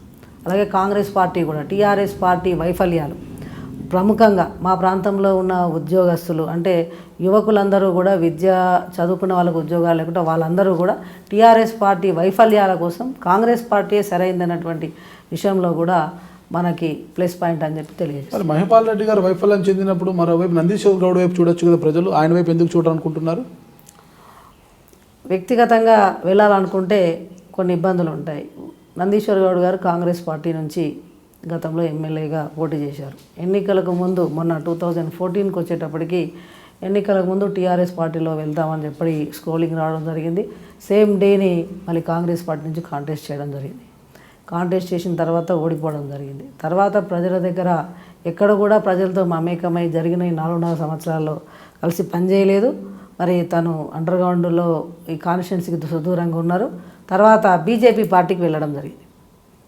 ఇప్పుడు దానికి ప్రజలు ఆయనను గుర్తుంచుకోవాలంటే అతను పనిచేసినటువంటి తీరును గత 5 సంవత్సరాల్లో ఆ ప్రజలు కరెక్ట్గా చేసినట్టుంటే ప్రజలు తప్పకుండా గుర్తుంచుకుంటారు. ఆయన దావుద్ ఇబ్రహీం సోదరుడు ఆయన ఏమన్నా నందీశ్వర్ గౌడ్ గారు అండర్ గ్రౌండ్ అన్నారు. అండర్ గ్రౌండ్ కోసం మాట్లాడలేదండి. ఆయన ఏంటంటే పటాన్ చెరువులో ఎమ్మెల్యేగా తను ఓడిపోయిన తర్వాత ఆ ప్రాంతంలో కాకుండా వేరే ప్రాంతంలో బిజినెస్ రీత్యా కానివ్వండి ఇంకో రకం కానీ ఆ పటాన్ చెరువు నియోజకవర్గానికి కొంతకాలం దూరంగా ఉన్నమాట వాస్తవం. అయితే వాళ్ళిద్దరు వైఫల్యాలు మిమ్మల్ని గెలిపిస్తాయి తప్పితే వాళ్ళిద్దరికన్నా మీరు అన్ని విషయాల్లో మెరుగ్గా ఉన్నారు, అన్నిట్లో వాళ్ళిద్దరికన్నా మీరు బెటరు అని ప్రజలు గమనించేది. వాళ్ళిద్దరు వైఫల్యాలు ఉన్నాయి కాబట్టి మీరు గెలుస్తామంటారు. వాళ్ళిద్దరు ఈ గతంలో మైపాల్ రెడ్డి గారి యొక్క పరిపాలన చూశారు, నందీశ్వర్ గౌడ్ గారి యొక్క పరిపాలన చూశారు. వాళ్ళిద్దరి మీద బెటర్గా ఈవిడ పనిచేస్తుంది, ప్రజలతో మమేకమైపోతుంది, ఖచ్చితంగా కలిసిపోయేటువంటి ప్లస్ పాయింట్ ఉండబట్టే గెలుస్తామనే ధీమా ఉంది. తొలి నుంచి నందీశ్వర్ గౌడ్ గారికి మీకు ఉప్పు నిప్పుగా ఉంటారట. ఏంటి అసలు వ్యక్తిగత వివాదాలా, ఆస్తి విభేదాలు, అసలు ఏంటి మీకు ఆయనకు చిట్పట?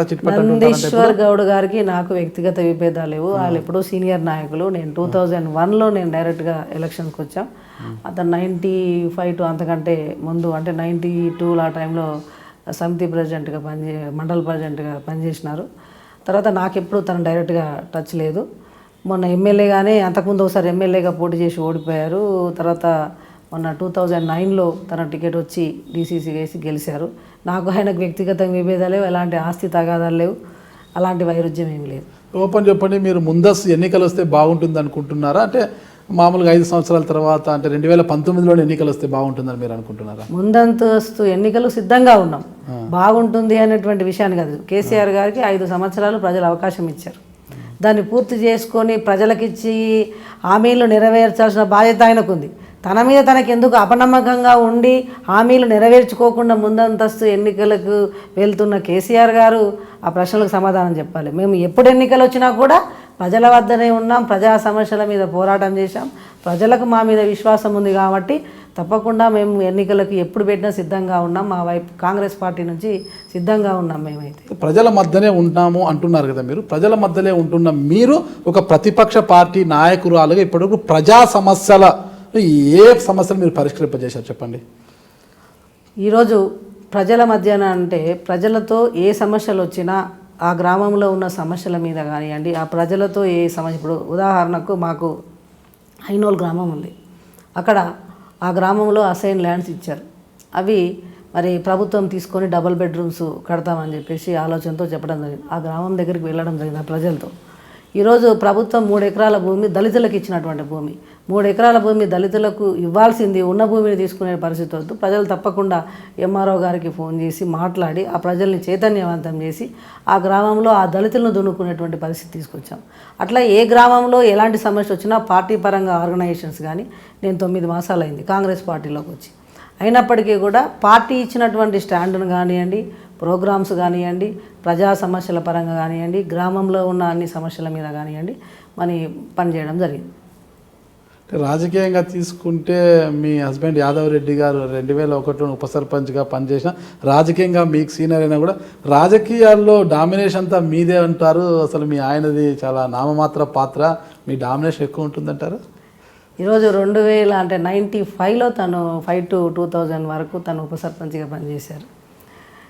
ఆ రోజు అమీన్పూర్లో ఒక మహిళా రిజర్వేషన్ వచ్చింది. ఆ టైంలో నేను ప్రత్యేకంగా ఫస్ట్ టైం అంటే అంతకుముందు సమాజపరంగా నేను అదే గ్రామంలో పుట్టి పెరగడం, గ్రామీణ సమస్యల మీద అవగాహన ఉండడం, మహిళల యొక్క సమస్యల మీద అవగాహన ఉన్నప్పటికీ కూడా రాజకీయాల్లో ప్రత్యక్షంగా 2001లో మహిళా రిజర్వేషన్ వచ్చింది. అమీన్పూర్ గ్రామ పంచాయతీ ఈరోజు ఆ గ్రామ పంచాయతీలో 48,000 ఓట్లు ఉన్నాయి.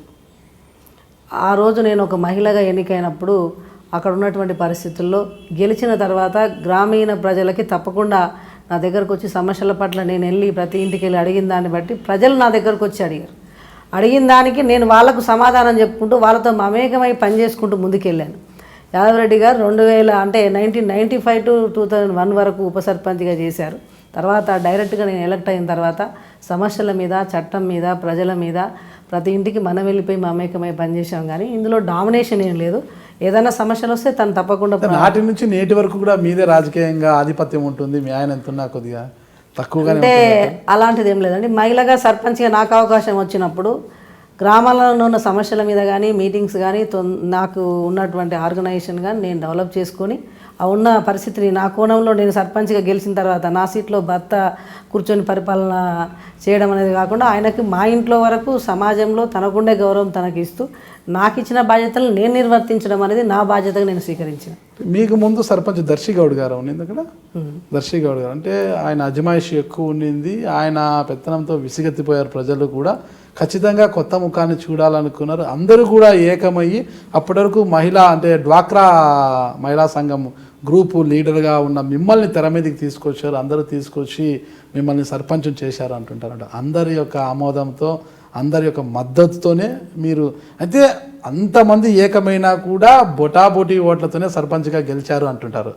ఓకే, అమీన్పూర్లో 5 గ్రామాలు ఉన్నాయండి. అక్కడక్కడ కొన్ని కాలనీస్ ఉన్నాయి. 2001లో 3230 ఓట్లు అమీన్పూర్ ఓటర్స్. అంతకుముందు దర్శన్ గౌడ్ గారు కూడా వాళ్ళ అన్నయ్య లింగం గౌడ్ అని ఉన్నారు. తను అంటే మా హస్బెండ్ ఉప సర్పంచ్ ఉన్న పీరియడ్ ఆయన 2.5 సంవత్సరాల నుండి చనిపోవడం జరిగింది. చనిపోయిన తర్వాత బై ఎలక్షన్లో దర్శన్ గౌడ్ గారు వచ్చారు. ఆయన ఉన్నది 3 సంవత్సరాల సర్పంచ్ దర్శన్ గౌడ్. ఆ 3 సంవత్సరాల కాలంలో ప్రజలకి ఒక నియంతలాగా ప్రజా సమస్యల మీద అవగాహన లేకుండా తను కొనసాగించిన పరిపాలన తీరుతో ప్రజల్లో ఒక వ్యతిరేకత వచ్చినటువంటి మాట వాస్తవమే. ఈరోజు ఏ గ్రామంలో ఒక సర్పంచ్ మంచిగా పనిచేస్తేనే ఎమ్మెల్యేగా 10 సార్లు గెలవచ్చు, సర్పంచ్గా 2 సార్లు గెలవడం అనేది అంత ఆషామాషి విషయం కాదు. ఆ రోజుల్లో తన మంచితనం ఉంటే మళ్ళీ ఎన్నికల్లో తను గెలిచేవాడు. నేను ఆ రోజు గృహిణిగా ఉన్నటువంటి నేను రాజకీయాల్లో మహిళా రిజర్వేషన్ వచ్చినప్పుడు సర్లే మనకి ఆ రిజర్వేషన్లో ఈయన అప్పటికి ఉప సర్పంచ్గా ఆ గ్రామ పంచాయతీలో కొనసాగుతున్నప్పుడు రిజర్వేషన్ వచ్చినప్పుడు నేను సర్పంచ్గా నిలబడడం జరిగింది. ఒక విషయంలో ఒక సమస్య వచ్చింది. ఎందుకంటే దర్శన్ గౌడ్ గారు ఒక గ్రామీణ ప్రజలు రైతులు మహిళలు పోయి ఆ ఊరిలో నీళ్ళు ఈయన ఉప సర్పంచ్గా ఉండి ఆ గ్రామ ప్రజలకి నీళ్ళు లేవు. అంటే ఎక్కడ కూడా ఇక్కడ నుంచి దూరం నుంచి ఎత్తుకోవాల్సిన పరిస్థితి 2000 వరకు కూడా ఆ ప్రాంతంలో.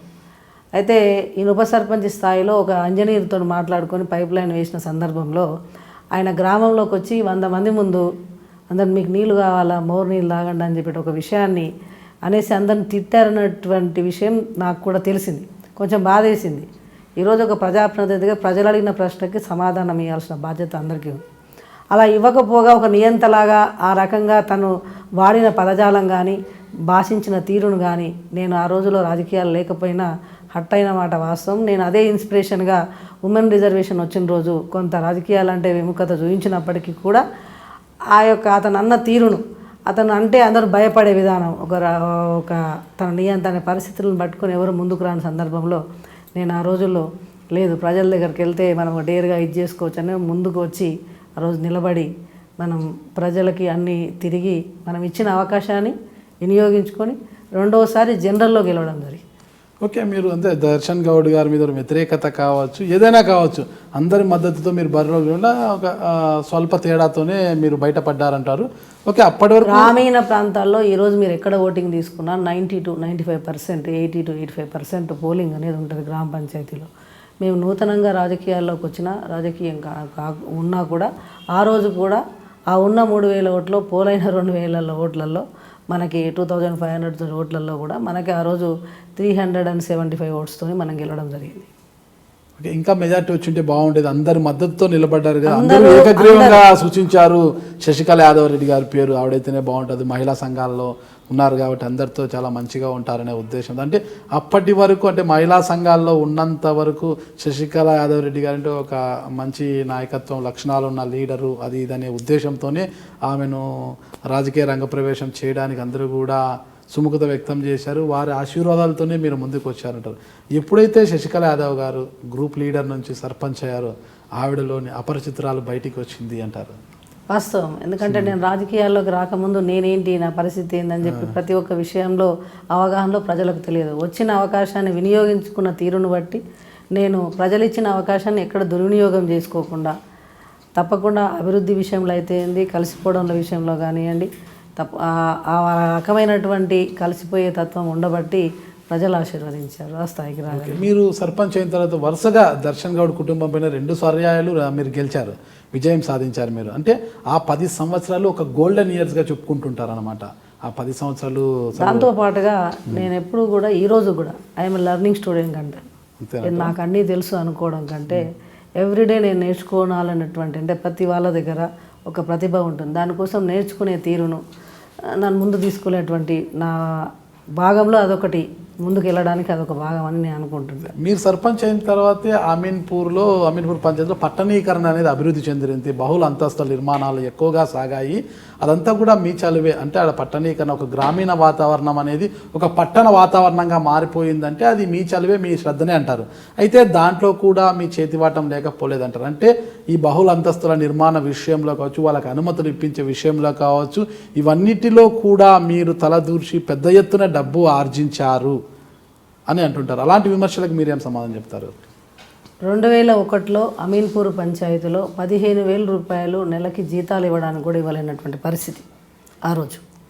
అప్పటికే అమీన్పూర్ గ్రామ పంచాయతీలో 5 గ్రామాలతో పాటు సుమారుగా ఒక 5 నుంచి 10 కాలనీలు ఇల్లులు నిర్మించి ఉన్నటువంటి ప్రాంతం అది. 3,000 ఓట్లు అంటే మిగతా దగ్గర 1965, 70స్లో లేఅవుట్స్ చేసి ప్లాట్లుగా వాళ్ళు కొనేసుకొని డెవలప్మెంట్ లేకుండా ఖాళీగా ఉన్నటువంటి ప్లేసులే ప్లాట్లన్నీ అమ్ముడుపోయి ఖాళీగా ఉన్నటువంటి ప్రాంతమే ఎక్కువ ఉండేది. 2001 నుంచి 2005 వరకు నేను గవర్నమెంట్ నుంచి కానివ్వండి, స్కీమ్స్ నుంచి కానివ్వండి, ప్రతి స్కీమ్ను యూటిలైజ్ చేసుకొని ఆ రోజుల్లో ఢిల్లీ వరకు వెళ్ళి పిఎంజిఎస్ స్కీమ్స్ కానివ్వండి, రోడ్ల డెవలప్మెంట్ కానివ్వండి, స్వజలధార స్కీమ్స్ తీసుకొచ్చి ప్రతి ఇంటికి నీళ్లు, ఏ ఇంటికి కూడా మహిళకు వాటర్ కనెక్షన్ లేదు గ్రామాలలో, ప్రతి దగ్గర పైప్ లైన్ వేసి అండర్ గ్రౌండ్ డ్రైనేజ్ వేసి స్కీమ్స్ బయట నుంచి తీసుకొచ్చి దాదాపు 30 నుంచి 45 కోట్ల రూపాయల వరకు బయట డిపార్ట్మెంట్ నుంచి తీసుకొచ్చిన వర్కుల వల్లనే అమీన్పూర్ ఫస్ట్ టైం డెవలప్మెంట్ అయింది. నేను ఫస్ట్ టైం సర్పంచ్గా ఉన్నప్పుడు ఎక్కడైనా అవినీతి అలాంటి పరిస్థితి ఉంటే ప్రజలు నన్ను స్వీకరించరు. సెకండ్ ఆ 5 సంవత్సరాలు ఇతరుల నుంచి మనం, అంటే మిగతా డిపార్ట్మెంట్ నుంచి సెంట్రల్ గవర్నమెంట్ కానీ స్టేట్ కానివ్వండి, స్కీమ్స్ కానీ అన్ని గ్రామంలోకి తీసుకొచ్చి ఒక ప్లాన్డ్గా, అంటే ఏ మహిళ కూడా బయటకు వెళ్లకుండా అండర్ గ్రౌండ్ మనకి చేయడం కానివ్వండి, వాటర్ లైన్స్ కానివ్వండి, రహదారులు కానీ నిర్మాణం చేసి మరి గ్రామీణంలో ఉన్నటువంటి సమస్యల మీద ప్రతిరోజు వాళ్ళతో మమేకం అయిపోయి ప్రతి వీధులు తిరిగి వాళ్ళతో పనిచేసిన తీరుకి ప్రజలు మరి ఆశీర్వదించడం జరిగింది. సెకండ్ టైం అంటే ఆ టైంలో నేను అవినీతికి పాల్పడి ఉంటే మరి నేను ఈరోజు పటాన్ చెరువు ప్రాంతంలో నేను గెలిచినటువంటి వ్యక్తులు నిరంతరం ఏదో రకంగా కాంప్లికేషన్స్ చేస్తున్నా కూడా ఏ రోజు ఏ పోలీస్ డిపార్ట్మెంట్తో కూడా మనం ఫోర్స్ లేకుండా సింగిల్గా ప్రజలతో మమేకం అయిపోయి చేసిన పని మీద కాన్ఫిడెంట్గా ఉండి ఆ కాన్ఫిడెంట్తోనే గ్రామ సభలు పెట్టి ప్రజలతో మమేకం అయిపోయి 5 సంవత్సరాలు పరిపాలనకు తీర్పుగా మరి సెకండ్ టైం ప్రజల్లోకి వెళ్తే గెలవడం జరిగింది. ఇందాక మీరు ఒక విషయం చెప్పారు, బహుళ అంతస్తుల పరిస్థితులు అంటే ఈరోజు అమీన్పూర్లో ఏ కాలనీ అన్నా చూసుకోండి, 1965 to 75 ఆ టైంలోనే అన్ని ప్రాంతాల్లో లేఅవుట్లు చేసి ప్లాట్లుగా మరి విభజన జరిగి కొనుక్కున్న ప్రాంతమే అక్కడ 80% ఉన్నటువంటి అమీన్పూర్ గ్రామ పంచాయతీ. నేను 2001 సర్పంచ్ అయ్యే నాటికి, కానీ ఆ ప్రాంతంలో 2001 నుంచి 2006 వరకు ఆ గ్రామ పంచాయతీలో చేసిన అభివృద్ధి పనులు, త్రాగునీరు కావచ్చు, డ్రైనేజీ కావచ్చు, రోడ్ల విస్తరణ కావచ్చు, ఇలాంటి పనులు హైదరాబాద్కు దగ్గరగా ఉన్న రామచంద్రాపూర్ కంటే కూడా అంటే నేను ఢిల్లీకి వెళ్ళి 15 days ఉండి స్కీమ్స్లు తీసుకురావడం కానివ్వండి, మరి డిపార్ట్మెంట్లో ప్రతి స్కీమ్ను వినియోగించుకునే తీరును కానివ్వండి, ఆఫీసర్స్తోని మమేకమై పనిచేయడంలో కానీ ఆ గ్రామ పంచాయతీలో జరిగిన అభివృద్ధి కోసం హైదరాబాద్ కంటే గచ్చిబౌలిలో ఉన్న ఎంప్లాయీస్, మిడిల్ క్లాస్ వాళ్ళందరూ అక్కడ తక్కువ ధరకు కొనుక్కున్న ప్లాట్లను రీసేల్ చేసుకుంటూ అక్కడ గృహ నిర్మాణాలు చేసుకోవడం జరిగింది. అంతేగాని ఈరోజు ఏదైనా సరే నా మీద అనేక రకమైన, ఎందుకంటే ఒక అభివృద్ధి జరిగి రాజకీయంగా ముందుకు పోతున్న ఒక సర్పంచ్ మీద అనేక రకమైన ఆరోపణలు వచ్చినప్పటికీ కూడా ఏ ఆరోపణలకు కూడా ఆన్ రికార్డెడ్గా సిస్టంతో నేను ఏకపక్షంగా నిలబడి మరి ప్రజల కోసం పనిచేసి నా నిజాయితీని చాటుకొని 10 సంవత్సరాలు సుదీర్ఘంగా ఎలాంటి ఇబ్బంది లేకుండా నేను పరిపాలన చేసి ప్రజలతో ఈ రోజు వరకు కూడా మమేకమై ఉన్నాను. మంచి సర్పంచ్ అని పేరు తెచ్చుకున్నారా? అది ప్రజలు సర్పంచ్గా ఉన్నప్పుడు మీ నియోజకవర్గంలో కావచ్చు, మీ పంచాయతీలో కావచ్చు, ల్యాండ్ సెటిల్మెంట్ ఎక్కువ చేర్చారు, ఫోర్జరీ డాక్యుమెంట్ ఎక్కువ సృష్టించారు, లిటిగెంట్ సైట్లను కూడా కొనుగోలు చేయడము, వాటిని పరిష్కరించుకొని అమ్మేయడము, ఇలాంటి కార్యక్రమాలు ఎక్కువ జరుగుతాయి. చెప్పాలంటే ఒక భూ మాఫియాగా ఏర్పడిపోయారు. ఆ మాఫియాకి నాయకురాలే శశికళ యాదవ్ రెడ్డి గారు ఆ రోజుల్లో అంటారు. గడిచిన 10 సంవత్సరాలు నేను 10 సంవత్సరాలు అమీన్పూర్ సర్పంచ్గా కొనసాగిన పరిస్థితుల్లో ఏ ఒక్కరికి కూడా సెటిల్మెంట్ ల్యాండ్ చేసి డబ్బు పరంగా నేను ప్రమేయం ఉండి ₹1 పరిస్థితిలో తప్పు జరిగినా నా వైపు నుంచి ఉందని నిరూపించిన, అలాగే ఏదైతే మాఫియా ప్రభుత్వ స్థలాలు కానివ్వండి, మిగతా స్థలాలు కానివ్వండి, నేను అక్కడ ఆక్యుపై చేయడం కానివ్వండి, సెటిల్మెంట్స్ చేయడం కానివ్వండి, ఇంకే రకమైనటువంటి ప్రమేయం నా పైన ఉందని అమీన్పూర్ పంచాయతీలో చుట్టుపక్కల కానీ ఏ ఒక్క వ్యక్తి చెప్పినా కూడా దానికి మీరు ఆధారాలు ఉంటే చూపించండి, నేను తప్పకుండా దాన్ని స్వీకరిస్తా. నేను 10 సంవత్సరాలు కూడా సామాన్యుడికి అన్యాయం జరగకుండా, ఎలాంటి సెటిల్మెంట్స్ లేకుండా, ఎలాంటి ఆక్యుపేషన్ లేకుండా మరి ఈరోజు క్లీన్ చిట్గా నేను ప్రజల్లో నించున్నాను. అది ప్రజలు నిర్ణయిస్తారు. అక్కడ ప్రాంతంలో వాళ్ళు వెళ్ళి మరి శశికళ గారు ఈరోజు ఈ ప్రాంతంలో నువ్వు ఇల్లు కట్టుకుంటే పైసలు తీసుకున్నారా, లేకపోతే ఈ ప్రభుత్వ స్థలం మీద ఆక్యుపై చేసిందా, ఈ సెటిల్మెంట్ చేసి ఆవిడ ల్యాండ్కి ఏమన్నా కలిగించిందా అన్నట్టు ఏ ఒక్కరన్నా చెప్పినట్టు జరిగితే, లేకపోతే చూపించినట్టు మీరు ప్రూఫ్ చూపించినా కూడా నేను సిద్ధంగా తల వంచుకునేదానికి నేను సిద్ధంగా ఉన్నాను. ఓకే, సంతోషం అండి. అంటే తల వంచుకుంటామన్నారు. అందరు రాజకీయ నాయకులకు రాజకీయాల నుంచి తప్పుకుంటాను, రాజీనామా చేస్తాను, రాజకీయ సన్యాసం తీసుకుంటాను అనలేదు ఎట్లా ఒకట్లా, అంటే తల దించుకుంటాను అన్నారు. ఓకే, కొంతవరకు బాగానే చెప్పారు. అయితే మీ మనసుకు బాధ కలిగించిన ఒక చిన్న అంశం అడుగుతాను, చెప్పండి, సూటిగా చెప్పండి. మీ హస్బెండ్ 2001 వరకు 1995 నుంచి 2001 వరకు కూడా ఉప సర్పంచ్గా పనిచేశారంటారు. దానికి ముందు మీ హస్బెండ్ ఒక పేపర్ ఏజెంట్గా పనిచేశారు. ఒక పేపర్ ఏజెంట్, గతంలో డ్వాక్రా మహిళా సంఘం అధ్యక్షురాలిగా పనిచేసిన శశికళ యాదవ్, అంటే ఒక పేపర్ ఏజెంట్గా ఉన్న యాదవ్ రెడ్డి గారు, డ్వాక్రా మహిళా సంఘం లీడర్గా పనిచేసిన శశికళ యాదవ్ గారు, ఇద్దరూ కలిస్తే కోట్లకు అధిపతులయ్యారు. ఈరోజు ఎలా సాధ్యమైంది అంటున్న వారు కొల్లలు ఉన్నారు. వాళ్ళందరికీ ఎలాంటి సమాధానం చెప్తారు మీరు? ఆస్తులన్నీ ఎక్కడి నుంచి వచ్చాయంటారు? నాది మా నాన్నగారు BHLలో తను సూపర్వైజర్గా జాబ్ చేస్తారు. మాది ప్రాపర్ ఏరియా, అది నా పుట్టినటువంటి స్థలం. యాదవ్ రెడ్డి గారు నా పెళ్ళికి ముందు, మ్యారేజ్కి ముందు ఏం చేశారనేటువంటిది వాళ్ళ రిలేషన్ దగ్గర వాళ్ళు ఉన్నారు. మ్యారేజ్ అయిన తర్వాత నాతో పాటు మా నాన్నగారు, మాకు 3 అమ్మాయిలే, మాకు ఇక్కడ ఉన్నటువంటి భూములు ఉన్నాయి, ఆస్తులు ఉన్నాయి. ఆ పరిస్థితుల్లో మేము అక్కడ పని చేసుకొని చేశామే. కానీ ఈరోజు కోట్లు కోకొల్లలు అనేటువంటి మీరు విషయానికి వస్తే, ఈరోజు రాజకీయ నాయకులు ఎవరి చరిత్ర చూసినా గత 30 ఏళ్ల క్రితం కానీ, గత 40 ఏళ్ల క్రితం చూసుకున్నా కానీ పాన్ షాపులు పెట్టుకున్న వాళ్ళు, ప్రింటింగ్ ప్రెస్సులు పెట్టుకున్న వాళ్ళు, చిన్న చిన్న కాంట్రాక్టులు చేసుకున్న వాళ్ళే ఈరోజు ముఖ్యమంత్రులుగా పనిచేస్తున్నారు, ఎమ్మెల్యేలుగా పనిచేశారు, సర్పంచులుగా పనిచేశారు. మేము పుట్టి పెరిగి ఒక ఉద్యోగస్తుడిగా కాకుండా ఆ ప్రాంతంలో మాకు భూములు ఉన్నాయి. మా నాన్నగారు అదే ప్రాంతంలో మేము 3 అమ్మాయిలమే. మా నాన్న నాకు పూర్తిగా ఎకనామికల్గా తను ఇచ్చినటువంటి సపోర్టు. తర్వాత మ్యారేజ్ తర్వాత మా హస్బెండ్ గారు మరి BHAలో వర్క్ కాంట్రాక్ట్ చేయడం జరిగింది. తర్వాత బయట కూడా వర్కులు చేయడం జరిగింది. అట్లా మేము పని చేసుకొని బిజినెస్ చేసాం. తర్వాత 1992లో 91లో మేము బీరంగూడలో రైస్ మిల్ పెట్టడం జరిగింది.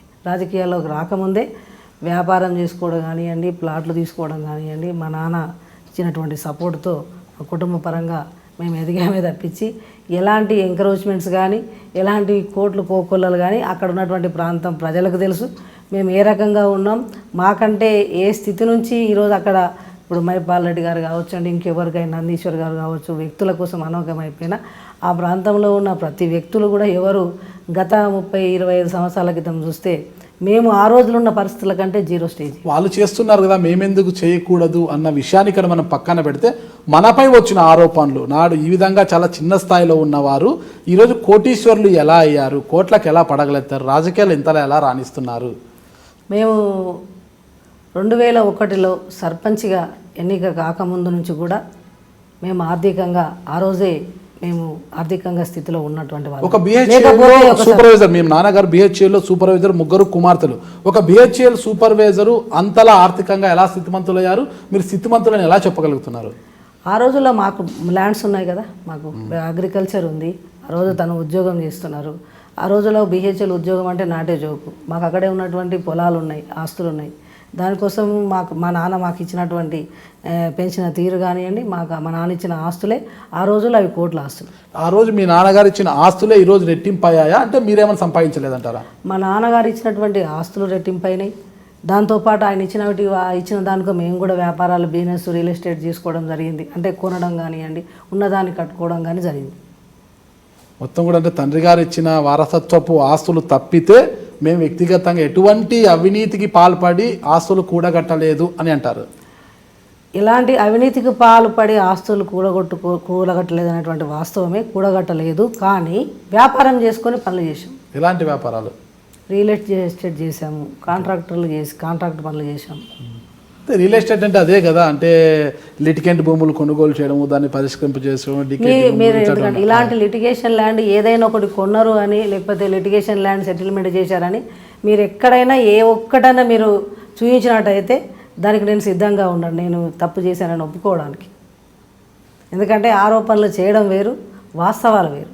వాస్తవంగా మేము గడిపినటువంటి జీవితం ఏ రోజు కూడా అక్కడ క్లీన్గా మేము పనిచేసాం. ప్రభుత్వ భూములు కానీ లిటిగేషన్స్ కానీ అవి ఉన్నాయంటేనే మేము అందులోకి వెళ్ళినటువంటి పరిస్థితి లేదు. ఇప్పుడు ఎన్నికలు అంటేనే చాలా కాస్ట్లీ అనమాట. ఒక నియోజకవర్గంలో ఎమ్మెల్యేగా గెలవాలంటే 10 నుంచి 20 కోట్లు ఖర్చు పెడితే కానీ గెలిచే అవకాశం లేదు.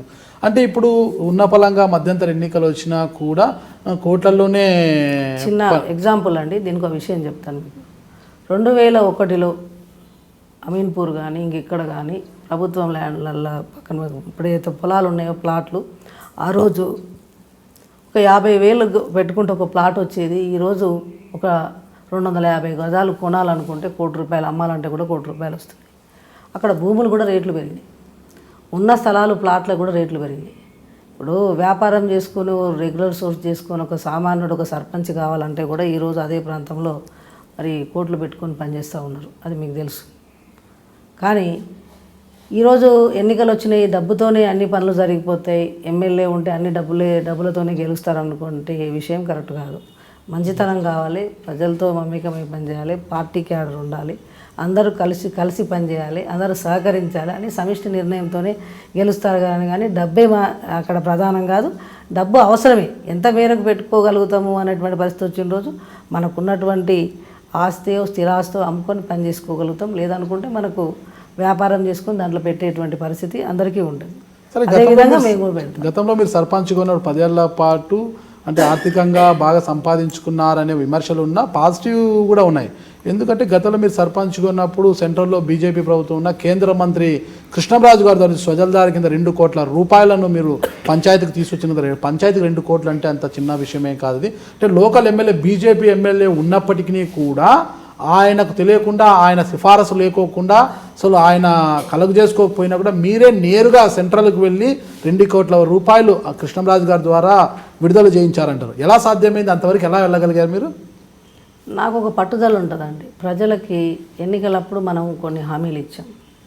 నేను సర్పంచ్గా ఎన్నికైన తర్వాత చట్టపరంగా పంచాయతీ రాజ్ యాక్ట్ను నేను స్టడీ చేయడం, సమస్యల మీద పూర్తిగా అవగాహన చేసుకోవడం, ప్రజలతో మమేకమైపోయి ఎట్లా పనిచేయాలి, సమస్యల మీద ఏ రకంగా ముందుకెళ్ళాలనే ఒక తత్వంతో పాటు ఏ డిపార్ట్మెంట్లో ఏ ఫైల్తో ఏ పనులు చేయించాలి అనేటువంటి విషయాన్ని వచ్చిన నాటి నుంచి, అంటే గెలిచిన నాటి నుంచి కూడా ఆ గ్రామంలో ఏ డిపార్ట్మెంట్ వెళ్ళి ఆఫీసర్స్ను కోఆర్డినేషన్ చేసుకొని ఆ స్కీమ్స్ను మనం, ఎందుకంటే స్వజల్దార స్కీము అప్పటికప్పుడు మనం కాంట్రిబ్యూషన్ కట్టించి ప్రజలతో మమేకపై అన్ని రకాలుగా మరి ఢిల్లీలో తనతో కోఆర్డినేషన్ తీసుకొని ఎట్లా వెళ్ళాలని చెప్పేసి అప్పుడు సంబంధించిన ఈఈ గారు ఉంటారు ఇక్కడ, వాళ్ళతో విఎల్సీ ఆఫీస్ తీసుకొని అక్కడికి వెళ్ళి వాళ్ళని పర్సూ చేసి మినిస్టర్ గారితో చెప్పించి ఆ స్కీమ్ తీసుకురావడం జరిగింది.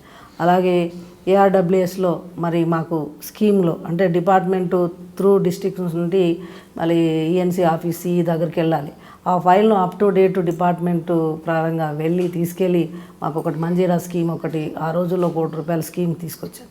అన్ని కాలనీలకు గ్రామాలకు మంజీరా నీళ్ళు ఇవ్వడం జరిగింది. అలా ప్రతి ఫైల్ను నేను ఎవ్రీడే ఫైల్ నెంబర్ ఉండడం, ప్రజలకు ఇచ్చిన హామీని నిలబెట్టాలన్నటువంటి కసి పని ఎవ్రీడే వాళ్ళ కోసం పనిచేయడం జరిగింది. ఈరోజు ఒక యాక్టివ్గా పనిచేసి ప్రజలతో మమేకమైనప్పుడు ప్రతిపక్షం అన్నోళ్ళు ఏ రకంగా ఆరోపణలో వాస్తవాలు ఉన్నప్పుడు నా పైన లేకపోతే ఒక మహిళగా ఉన్నప్పుడు జరుగుతున్నటువంటి ఇబ్బందులన్నీ తట్టుకొని నీతిగా నిజాయితీగా ఉండబట్టు కాబట్టి ఈరోజు కూడా ప్రజల్లో ఉన్నాను. ఆ డెవలప్మెంట్ చేయాలనే కసి మాత్రం ఆ రోజు నాకు డెవలప్మెంట్లో ఉండేది. ఆ రకంగా వెళ్ళాను. ఆ ఫస్ట్ టర్మ్లోనే 35 crores డిపార్ట్మెంట్ బయట నుంచి తీసుకొచ్చి పనులు చేశాను. దానికోసమే ప్రజలు రెండవసారి గెలుపునే రెఫరెండం చేయడం జరిగింది. ఓకే, మీరు సర్పంచ్గా ఉన్న నాళ్ళు అధికారులతో మంచి లాబింగ్ చేసేవాళ్ళు అనేవారు. ఏ విషయమైనా అధికారులతో బాగా చర్చించి ఒక లాబింగ్ చేసి ఆ సమస్యను ఖచ్చితంగా ఇది చేసుకొచ్చే మీకు అనుకూలంగా చేసుకునేవారు. అసలు మెదక్ జిల్లాలో, అప్పట్లో మెదక్ జిల్లాలో కావచ్చు, మీరు సర్పంచ్గా ఉన్నప్పుడు ఎంతమంది సర్పంచులు ఉన్నా ఆనాటి జిల్లా కలెక్టర్గా ఉన్న వెంకటేశం మాత్రము మీకు ఎక్కువగా సహకరించేవారు, మిమ్మల్ని ఎక్కువ ప్రోత్సహించేవారు అంటుంటారు. కేవలం మిమ్మల్ని ఎక్కువ ప్రోత్సహించడానికి గల కారణం ఏంటి అన్నాడు? వెంకటేశం గారు నాకు ఏ రకంగా సహకారం చేయలేదు. నేను అంతకంటే ముందు ఏ కలెక్టర్ ఉన్నా నేను జిల్లా సర్పంచుల సంఘం అధ్యక్షురాలుగా పనిచేశాను. అనిల్ కుమార్ సింఘాల్ గారు ఉన్నారు.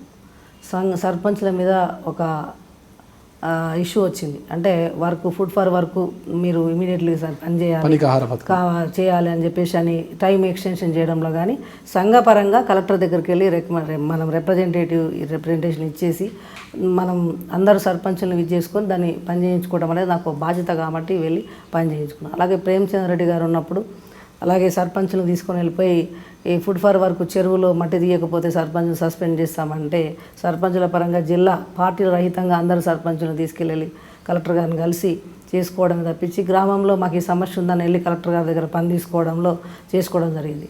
దాని తర్వాత 2006 తర్వాత నేను రెండోసారి గెలిచిన తర్వాత వెంకటేశం గారు కూడా అందరు కలెక్టర్లాగా ఆయన కూడా కలెక్టర్గా పనిచేయడం జరిగింది.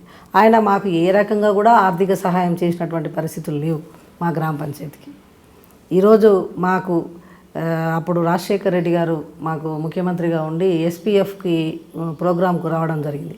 నేను హౌస్ సైడ్స్ కోసం ఇళ్ల స్థలాల కోసం మా గ్రామ పంచాయతీలో ఉన్న ఒక పని పెండింగ్ ఉన్నది. ఆ పని కోసం కలెక్టర్ దగ్గరికి వెళ్ళే ముందే ముఖ్యమంత్రిగా చెప్పడం జరిగింది. ఈ అమీన్పూర్ పంచాయతీలో ఈ సర్పంచ్ గారికి హౌస్ సైట్లు ఎన్నున్నా ఇవ్వమని చెప్పడం జరిగింది. నేను ప్రతిపక్ష పార్టీ అయినప్పటికీ కూడా తను ఇవ్వమని చెప్పడం జరిగింది. దానికోసం ఫైల్ మూవ్ చేశామే కానీ కలెక్టర్ గారు మాకు ఎలాంటి ఆర్థిక సహాయం కానీ ప్రోత్సహించడం కానీ మా పంచాయతీకి వేరే రకంగా లాభం కానీ చేసిన పరిస్థితులు కానీ ఏ ఒక్క స్కీమ్ని ఇవ్వడం కానీ లేదు.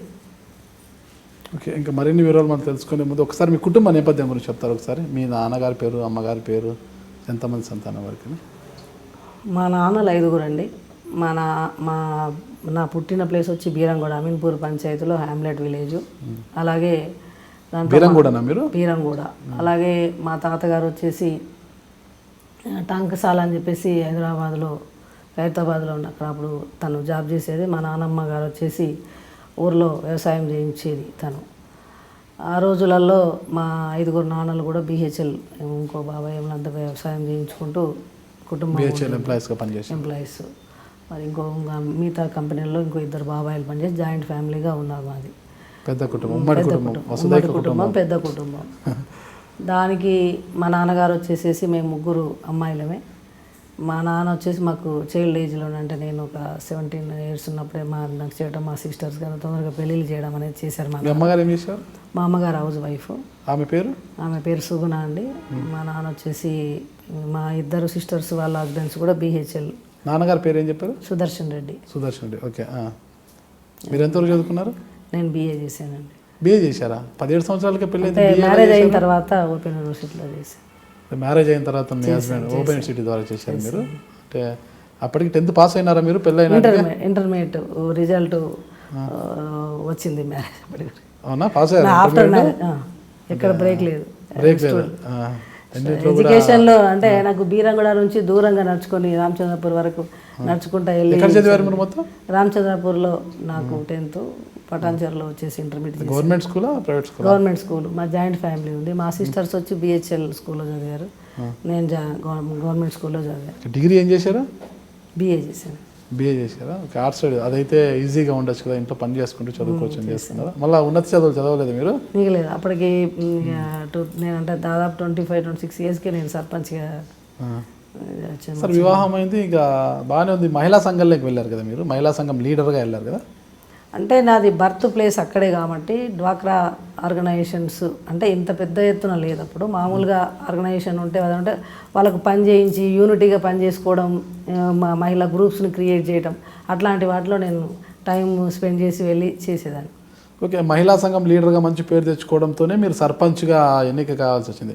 ఆ తర్వాత మీరు టీడీపీ వైపు ఎందుకు చూశారు? ఇతర కాంగ్రెస్ పార్టీ అవన్నీ ఉన్నాయి, టీడీపీ వైపు ఎందుకు చూశారు మీరు? టీడీపీలోకి యాక్చువల్గా ఏంటంటే ఫస్ట్ నుంచి కూడా మా ఫాదరు టీడీపీ పార్టీ పెట్టినప్పుడు నేను స్టూడెంట్, నేను something 8th class 7th class చదువుతున్నాను, నాకు పార్టీ గురించి అవగాహన లేదు. మా నాన్నగారు టీడీపీ పార్టీ పెట్టినప్పుడు తను టీడీపీ పార్టీకే సపోర్ట్ చేసేవాళ్ళు ఆర్గనైజేషన్ విలేజ్లో, గ్రామంలో. దాని తర్వాత మేము రాజకీయాల్లోకి మా నాన్న అలాగే ఉండడం, మేము కూడా కంటిన్యూగా నేను రాజకీయాలకు వచ్చినప్పటికి కానీ మా హస్బెండ్ ఉప సర్పంచ్ కూడా టీడీపీ పార్టీ నుంచి కొనసాగడం జరిగింది. ఇంకా పార్టీ సింబల్ మీద నేను ఎప్పుడు పోటీ చేయలేదు, పార్టీకి సర్వీస్ చేశాను, పార్టీలో కొనసాగాను, పార్టీ పదవులు చేపట్టాను, పార్టీకి బలోపేతానికి కృషి చేశాను. అంటే మీ నాన్నగారు ముందు నుంచి టీడీపీకి మద్దతుగా ఉన్నారు, టీడీపీకి సపోర్ట్ చేసేవారు కాబట్టి మీరు కూడా టీడీపీలోకి వచ్చారా, పసుపు కండువా కప్పుకున్నాను అంటారు మీరు? అంటే అదే ఆ పార్టీలోనే మా నాన్న ఉండడం, మా ఫ్యామిలీతోని మేము పార్టీలోకి సర్పంచ్గా ఉప సర్పంచ్గా ఈయన ఉన్నప్పుడు కూడా టీడీపీలోనే ఉన్నారు. తర్వాత మేము సర్పంచ్గా వచ్చినప్పుడు గ్రామాల్లో పార్టీ పదంగా ఎన్నికయ్యేటువంటి సింబల్ కాదు కాబట్టి పార్టీ సపోర్ట్ మాత్రం టీడీపీకే మా నాన్న మొదటి నుంచి చేసేవారు. టీడీపీ కాకుండా మీరు టీడీపీలో మెదక్ జిల్లా మహిళా విభాగం అధ్యక్షురాలుగాను మళ్ళీ జిల్లా అధ్యక్షురాలుగా పనిచేశారు కదా, ఆ స్థాయి వరకు ఎలా వెళ్ళారు టీడీపీలో మీరు అసలు? నేను మొదటిసారిగా సర్పంచ్గా ఎన్నికైన నాటి నుంచి కూడా ప్రతి అంశంలో, రాజకీయాల్లో కానీ గ్రామాల సమస్యల్లో కానీ యాక్టివ్గా నేను కొనసాగి తెలియంది తెలుసుకొని ఎప్పటికప్పుడు అందరితో కలిసిపోవడం, నాకు తెలియనటువంటి గ్రామీణ సమస్యల డెవలప్మెంట్లో కూడా అధికారులతో రిక్వెస్ట్ చేసి 1-2 సార్లు ఎలా నా పని జరుగుతుంది, నా గ్రామంలో ఉన్న ఈ సమస్యను ఎలా పరిష్కరించుకోవాలి, దీనికి మీ హెల్ప్ మీ డిపార్ట్మెంట్ నుంచి ఏం చేస్తారని చెప్పేసి వాళ్ళతో రిక్వెస్ట్గా మాట్లాడి వాళ్ళతో నా పనిని నేను నా గ్రామంలో ఉన్న సమస్యల మీద వాళ్ళు నా పని ఎంబటిబడి చేయించుకునేదాన్ని, అది డిపార్ట్మెంట్ పరంగా.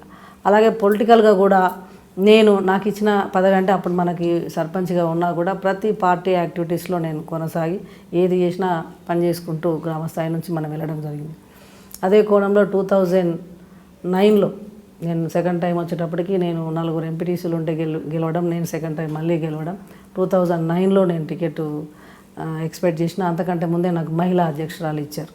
దానికంటే ముందు స్టేట్ మహిళా ఆర్గనైజింగ్ సెక్రటరీ చేసిన నేను సర్పంచ్ల సంఘం అధ్యక్షురాలుగా 2001 to 2006 వరకు పనిచేసిన. అంటే జిల్లా అధ్యక్షులుగా పని చేసినప్పటికీ మీకు 2009-2014 ఎన్నికల్లో టికెట్ కోసం ఆశించినా కూడా ఎందుకు పార్టీ సుముఖత వ్యక్తం చేయలేదు మీకు టికెట్ ఇవ్వడానికి? ఎక్కడ మైనస్ అంటారు? మైనస్లు అంటూ ఏమి లేవండి. ఆ రోజుల వరకు పటాన్ చెరువుకు వచ్చేసి సంగారెడ్డి కాన్స్టిట్యున్సీలో మనకి పటాన్ చెరువు ఉండింది. అంతకంటే ముందు మీకు చెప్పాను కదా, రామచంద్ర రెడ్డి గారు కానీ రెడ్డి కానీ సంగారెడ్డి ఎమ్మెల్యేలుగా ఉన్నారు. 2001 కాకుండా ఇప్పుడు మనకు వచ్చి డీలిమిటేషన్ అయినప్పుడు 2009లో డీలిమిటేషన్ అయింది. అప్పుడు మనకి టికెట్ పటాన్చర్ నుంచి మనం ఫస్ట్ టైం ఆశించడం జరిగింది. సరే, మనకంటే సీనియర్ నాయకుడు ఉన్నారనుకోనో, లేకపోతే పార్టీలో ఇక అనేక అంశాలు రెఫరెన్సు అవన్నీ తోడు చేసుకుంటాయి కాబట్టి ఆ రోజు మనకంటే సీనియర్ అన్న తనకి ఇవ్వడం జరిగింది 2009లో. ఇంకా అప్పటికి మనం అంటే 2009లో ఆల్మోస్ట్ ఆల్ టికెట్ కన్ఫర్మేషన్లో కొన్ని కారణాల చేత టికెట్ వచ్చేసి వాళ్ళకి ఇవ్వడం జరిగింది.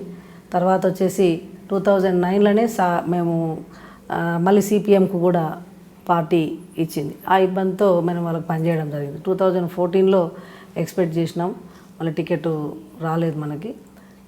అప్పటికి మనకు జిల్లా పార్టీ ప్రెసిడెంట్ ఇచ్చారు, కాన్స్టిట్యున్సీ ఇన్ఛార్జ్ ఇచ్చారు. 2 times మళ్ళీ మనకే ఇస్తే పార్టీలో స్టాండ్ అయిపోయి కష్టకాలంలో కూడా కాంగ్రెస్ టీడీపీ పార్టీని మనం ముందుకు తీసుకెళ్ళడం జరిగింది. ఇక్కడ సీనియర్ జూనియర్ పక్కన పెడితే ఎవరి పనితీరు బాగుంది, ప్రజల్లో ఎవరికి మంచి వే ఉంది, మంచి పలుకుబడింది, ప్రజల మద్దతు ఎవరి వైపు ఉందనే పార్టీలు చూసి టికెట్ ఇస్తాయన్నమాట. అంటే ఇవన్నీ ప్రతి 5 ఏళ్ళకు ఒకసారి జరిగే ఎన్నికల్లో సర్వే చేసుకునే అధిష్టానం కొన్ని ప్రభావితానికి లోనే కంటే పలుకుబడో లేదంటే పైనుంచి వచ్చే ఒత్తిడో వీటికి లోనే ఇచ్చేటి ఉంటాయి. కానీ కొన్ని నియోజకవర్గాలు మాత్రం సర్వేల ప్రకారమే ఇస్తారు, ఎవరికి ప్రజల్లో బాగుంది, ఏంటి పరిస్థితి, వీళ్ళకి ఇస్తే గెలుస్తారా లేదని.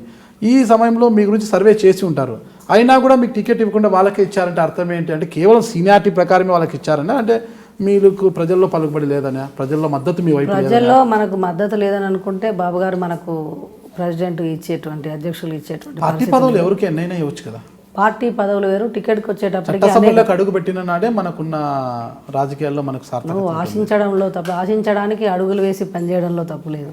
నేను ఒక సర్పంచ్గా ఎన్నికై ఆ స్థాయి వరకు నేను వెళ్ళగలిగానంటే నాకు ఎన్నో రకాలుగా దాన్ని ప్రయత్నం చేయడంలో తప్పు. అనుకున్నారు మీరు డ్వాక్రా మహిళా సంఘం నా అధ్యక్షులుగా ఉన్న నేను ఇలా ఈ స్థాయి వరకు వెళ్తాను, ఎమ్మెల్యే టికెట్ ఆశించే వరకు వెళ్తానని ఈ రోజు అనుకున్నారు మీరు?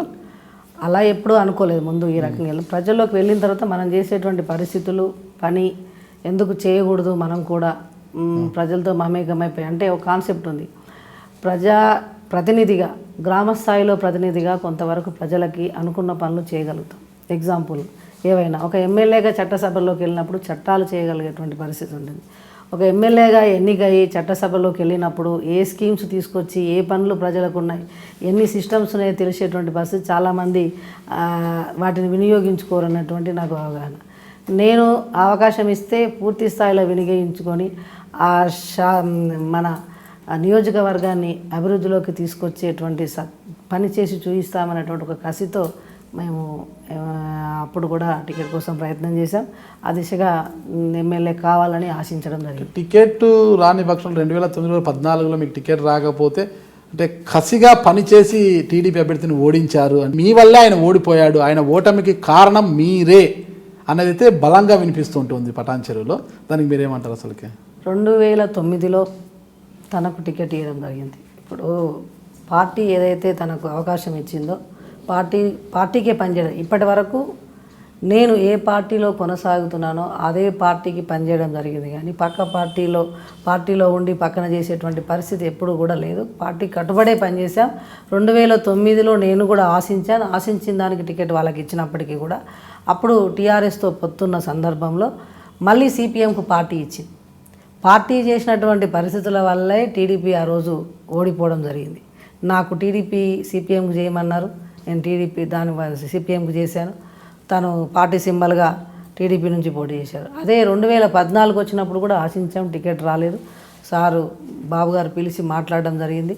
మాట్లాడి ఖచ్చితంగా పొరపాటు జరిగిందని చెప్పేసి కాంప్రమైజ్ చేసే అవకాశం ఇస్తే నేను ఖచ్చితంగా తన కోసం కష్టపడి పనిచేసామే కానీ ఎవరో చెప్తే ఈరోజు కాన్స్టిట్యూన్సీలో పలానా వ్యక్తికి వేయలేదన్నటువంటి అలా సమాచారం దాగదు.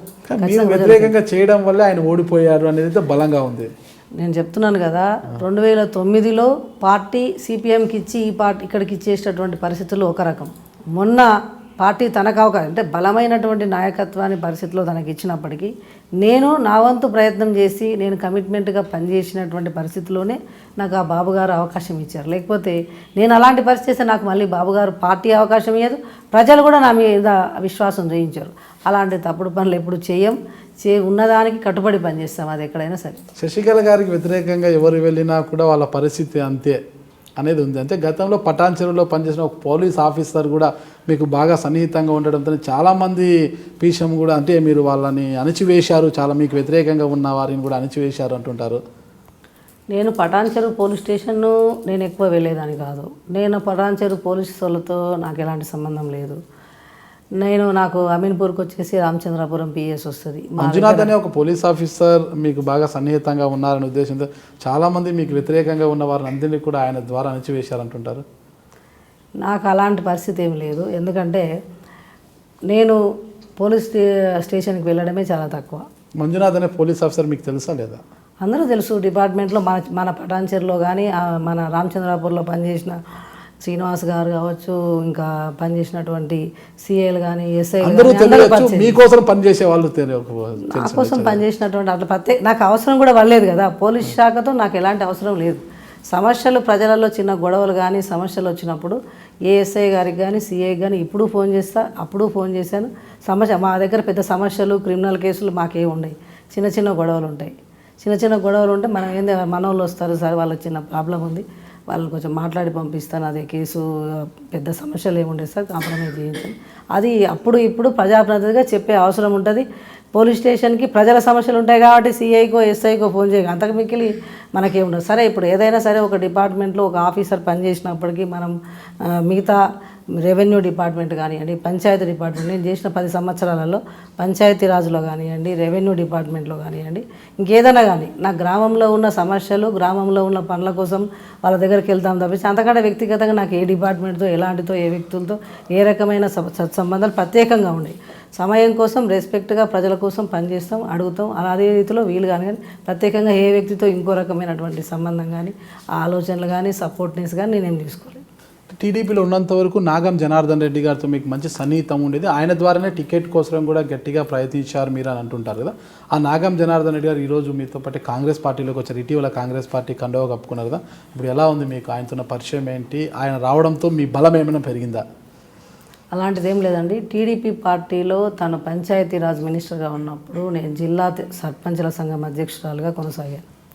ఆ సందర్భంలో నేను స్టేట్ ఆర్గనైజింగ్ సెక్రటరీగా పనిచేస్తున్న సందర్భంలో సర్పంచుల ఇష్యూస్ మీదుగా తను మంత్రిగా ఉన్నప్పుడు తన దగ్గరికి మన స్టేట్ సర్పంచెస్ అసోసియేషన్స్ ద్వారా వెళ్ళి కూర్చొని మాట్లాడడం జరిగింది. అదే సందర్భంలో తను మన గ్రామ పంచాయతీ కొన్ని స్కీమ్స్ కానివ్వండి, పనులకు కానీ, పార్టీ పరంగా యాక్టివ్నెస్ కానీ పార్టీ నాయకుడు కాబట్టి ఆ రకంగా కలిసేవాళ్ళం. కానీ నా టికెట్ విషయంలో చంద్రబాబు నాయుడు గారే మనకి ప్రపోజల్స్ పంపడం జరుగుతుంది పార్టీలో, కానీ తను ప్రత్యేకంగా టీడీపీ పార్టీలో పలానా నాయకత్వం వెళ్ళిపోయి టికెట్ ఇచ్చేటువంటి పరిస్థితి లేదు. తను పంచాయతీరాజ్ శాఖ మంత్రిగా ఉన్నారు కాబట్టి నేను కూడా పార్టీలో సంఘంలో పనిచేశాను. ఆ రెస్పెక్టు పెద్దవారు గౌరవం ఇచ్చేవాళ్ళు, వాళ్ళు కూడా యాక్టివ్గా పనిచేస్తారు అనే విషయంలో మనకు మామూలుగా మాట్లాడేవారు, కానీ ప్రత్యేకంగా టికెట్ కోసం ప్రయత్నం చేసింది ఏం లేదు. ఇప్పుడు తను కాంగ్రెస్ పార్టీలోకి వచ్చినా కూడా మధ్యలో తను బీజేపీకి వెళ్ళారు.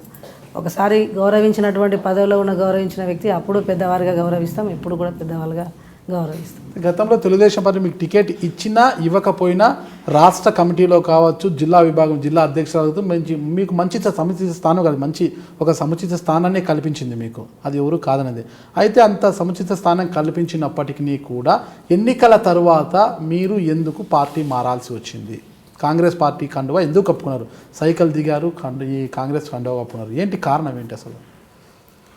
మేము అన్ని సంవత్సరాలు సుదీర్ఘంగా తెలుగుదేశం పార్టీలో కొనసాగినప్పటికీ టికెట్ రాకపోయినా, పార్టీ పదవులు ఇవ్వకపోయినా పార్టీని నమ్ముకొని పనిచేశాం. తెలంగాణ వచ్చిన తర్వాత ఒక తెలుగుదేశం పార్టీకి ఆంధ్ర పార్టీ అని ఒక ముద్ర పడింది. నేను అయిన పరిస్థితుల్లో కూడా తెలుగుదేశం పార్టీలో కొనసాగి జిల్లా పార్టీ ప్రెసిడెంట్గా నియోజకవర్గంలో యాక్టివ్గా పనిచేసి పార్టీను 2 times కూడా నడపడం జరిగింది. దాని తర్వాత ఏమైందంటే తెలుగుదేశం పార్టీ ఎమ్మెల్యేలు టీఆర్ఎస్ పార్టీలో కొనుగోలు చేసి అందరూ వాళ్ళ పరిస్థితుల ప్రకారం వెళ్ళిపోయిన తర్వాత పార్టీ యొక్క పరిస్థితి మరి జిల్లా స్థాయిలో కానివ్వండి, కాన్స్టిట్యున్సీ స్థాయిలో కానీ కొద్దిగా ఇబ్బందికరమైన పరిస్థితి ఉంది. మాకు రేవంత్ రెడ్డి గారు స్థానికంగా చంద్రబాబు నాయుడు గారు అంటే పార్టీలో ఒక మంచి అడ్మినిస్ట్రేషన్ చేసి పార్టీ కోసం చేసేటువంటి వ్యక్తిగా గౌరవం ఉండింది. కానీ ఏదైతే రాష్ట్ర విభజన జరిగిన తర్వాత పరిస్థితుల్లో మార్పు వచ్చింది. రేవంత్ రెడ్డి గారు కూడా పార్టీలో నుంచి మరి వెళ్ళిపోతున్న సందర్భంలో మరి రాజకీయంగా పార్టీ యొక్క పరిస్థితి ఇబ్బందికరమైన పరిస్థితిలో ఉన్నప్పుడు మరి రేవంత్ రెడ్డి గారి నాయకత్వంలో కాంగ్రెస్ పార్టీకి వెళ్ళడం జరిగింది. ఓకే, బాగానే ఉంది. నాగం జనార్దన్ రెడ్డి గారు సీనియర్లు కాబట్టి మీరు గౌరవిస్తారు. ఆయన పార్టీలోకి వచ్చినా మీకు ప్రత్యేకంగా ఉన్నగురుది ఏం లేదు, ప్రత్యేక బలం అంటూ ఏం లేదు. అంటే టీడీపీలో ఉన్నంత వరకు మీరు ఒక రాష్ట్ర కమిటీలో ఉన్నారు, జిల్లా విభాగంలో అధ్యక్షురాలుగా పనిచేశారు. కాంగ్రెస్లోకి వచ్చిన తరువాత మీకు ఇచ్చిన బాధ్యతలు ఏంటి? మామూలు నాయకురాలు తప్పితే మీకేమైనా ప్రత్యేకంగా రాష్ట్ర కమిటీలోనో జిల్లా కమిటీలోనో ఒక నియోజకవర్గ ఇన్ఛార్జ్ బాధ్యతలు ఏమైనా అప్పగించారా? మీకు వచ్చిన ఒనిగిన ప్రయోజనం ఏంటి ఇక్కడ అసలుకి? కాంగ్రెస్ పార్టీలోకి మన నాయకుడు అప్పుడు రేవంత్ రెడ్డి గారితో మన పార్టీలోకి జాయిన్ అవ్వడం జరిగింది. నేను కాంగ్రెస్ పార్టీలోకి వచ్చిన తర్వాత మనకంటూ ప్రత్యేకంగా పోస్టులు ఏమి ఇవ్వలేదు.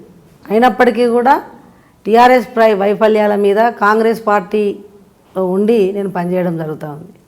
కానీ పోస్ట్ ఇవ్వలేదనేటువంటి పరిస్థితిలో అధిష్టానాన్ని కూడా తెలియజేసినాం. ఇచ్చినా ఇవ్వకపోయినా కూడా కాంగ్రెస్ పార్టీ యొక్క బలోపేతానికి నేను ప్రజలతో మమేకమైపోయి కాంగ్రెస్ పార్టీ పూర్వ వైభవం తీసుకురావడం గెలుపు కోసం నా వంతు ప్రయత్నం చేస్తూ ఉన్నాను. నేను గతంలో జిల్లా పార్టీ ప్రెసిడెంట్గా పనిచేశాను, అలాగే నియోజకవర్గ ఇన్ఛార్జిగా పనిచేసినాను.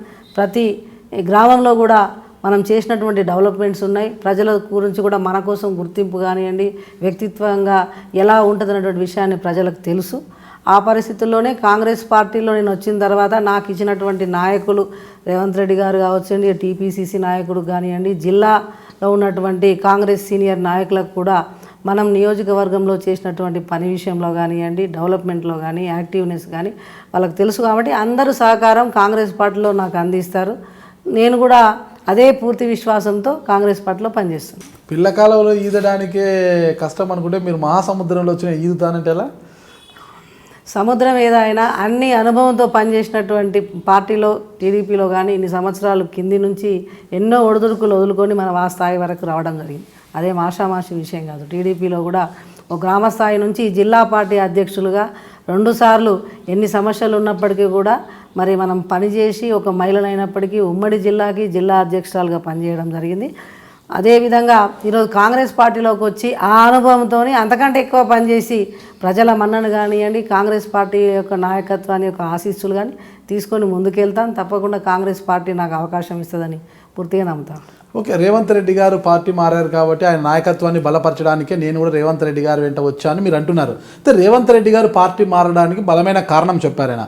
అంటే తెలంగాణలో కేసీఆర్ గారికి వ్యతిరేకంగా నేను పోరాటం చేస్తుంటే రాయలసీమలో అంటే పరిటాల సునీతమ్మ గారి కుమారుడు పరిటాల శ్రీరామ్ గారి వివాహానికి కేసీఆర్ గారు రావడము, అక్కడ పయ్యావుల కేశవ్ గారు వీళ్ళంతా కూడా ఆయన వెళ్ళి పలకరించడము, పయ్యావుల కేశవ్ గారితో ప్రత్యేకంగా ఆయన పక్కకి తీసుకెళ్ళి మాట్లాడడము, ఇవన్నీ కూడా వేటికి సంకేతాలు ఇస్తున్నాయి. నేను ఇక్కడ పోరాటం చేస్తుంటే మీరు ఆయన రెడ్ కార్పెట్ పరుస్తారా, ఇదేనా మీరు ఇచ్చే గౌరవం అంటూ ఆయన మనస్తాపానికి గురయ్యి కాంగ్రెస్ పార్టీలోకి వెళ్ళారు అనేది అంటారు. అంటే లోపల ఏముందో ఎవరికి తెలుసు, కానీ పైకి మాత్రం చెబుతుంది అదే రేవంత్ రెడ్డి గారు.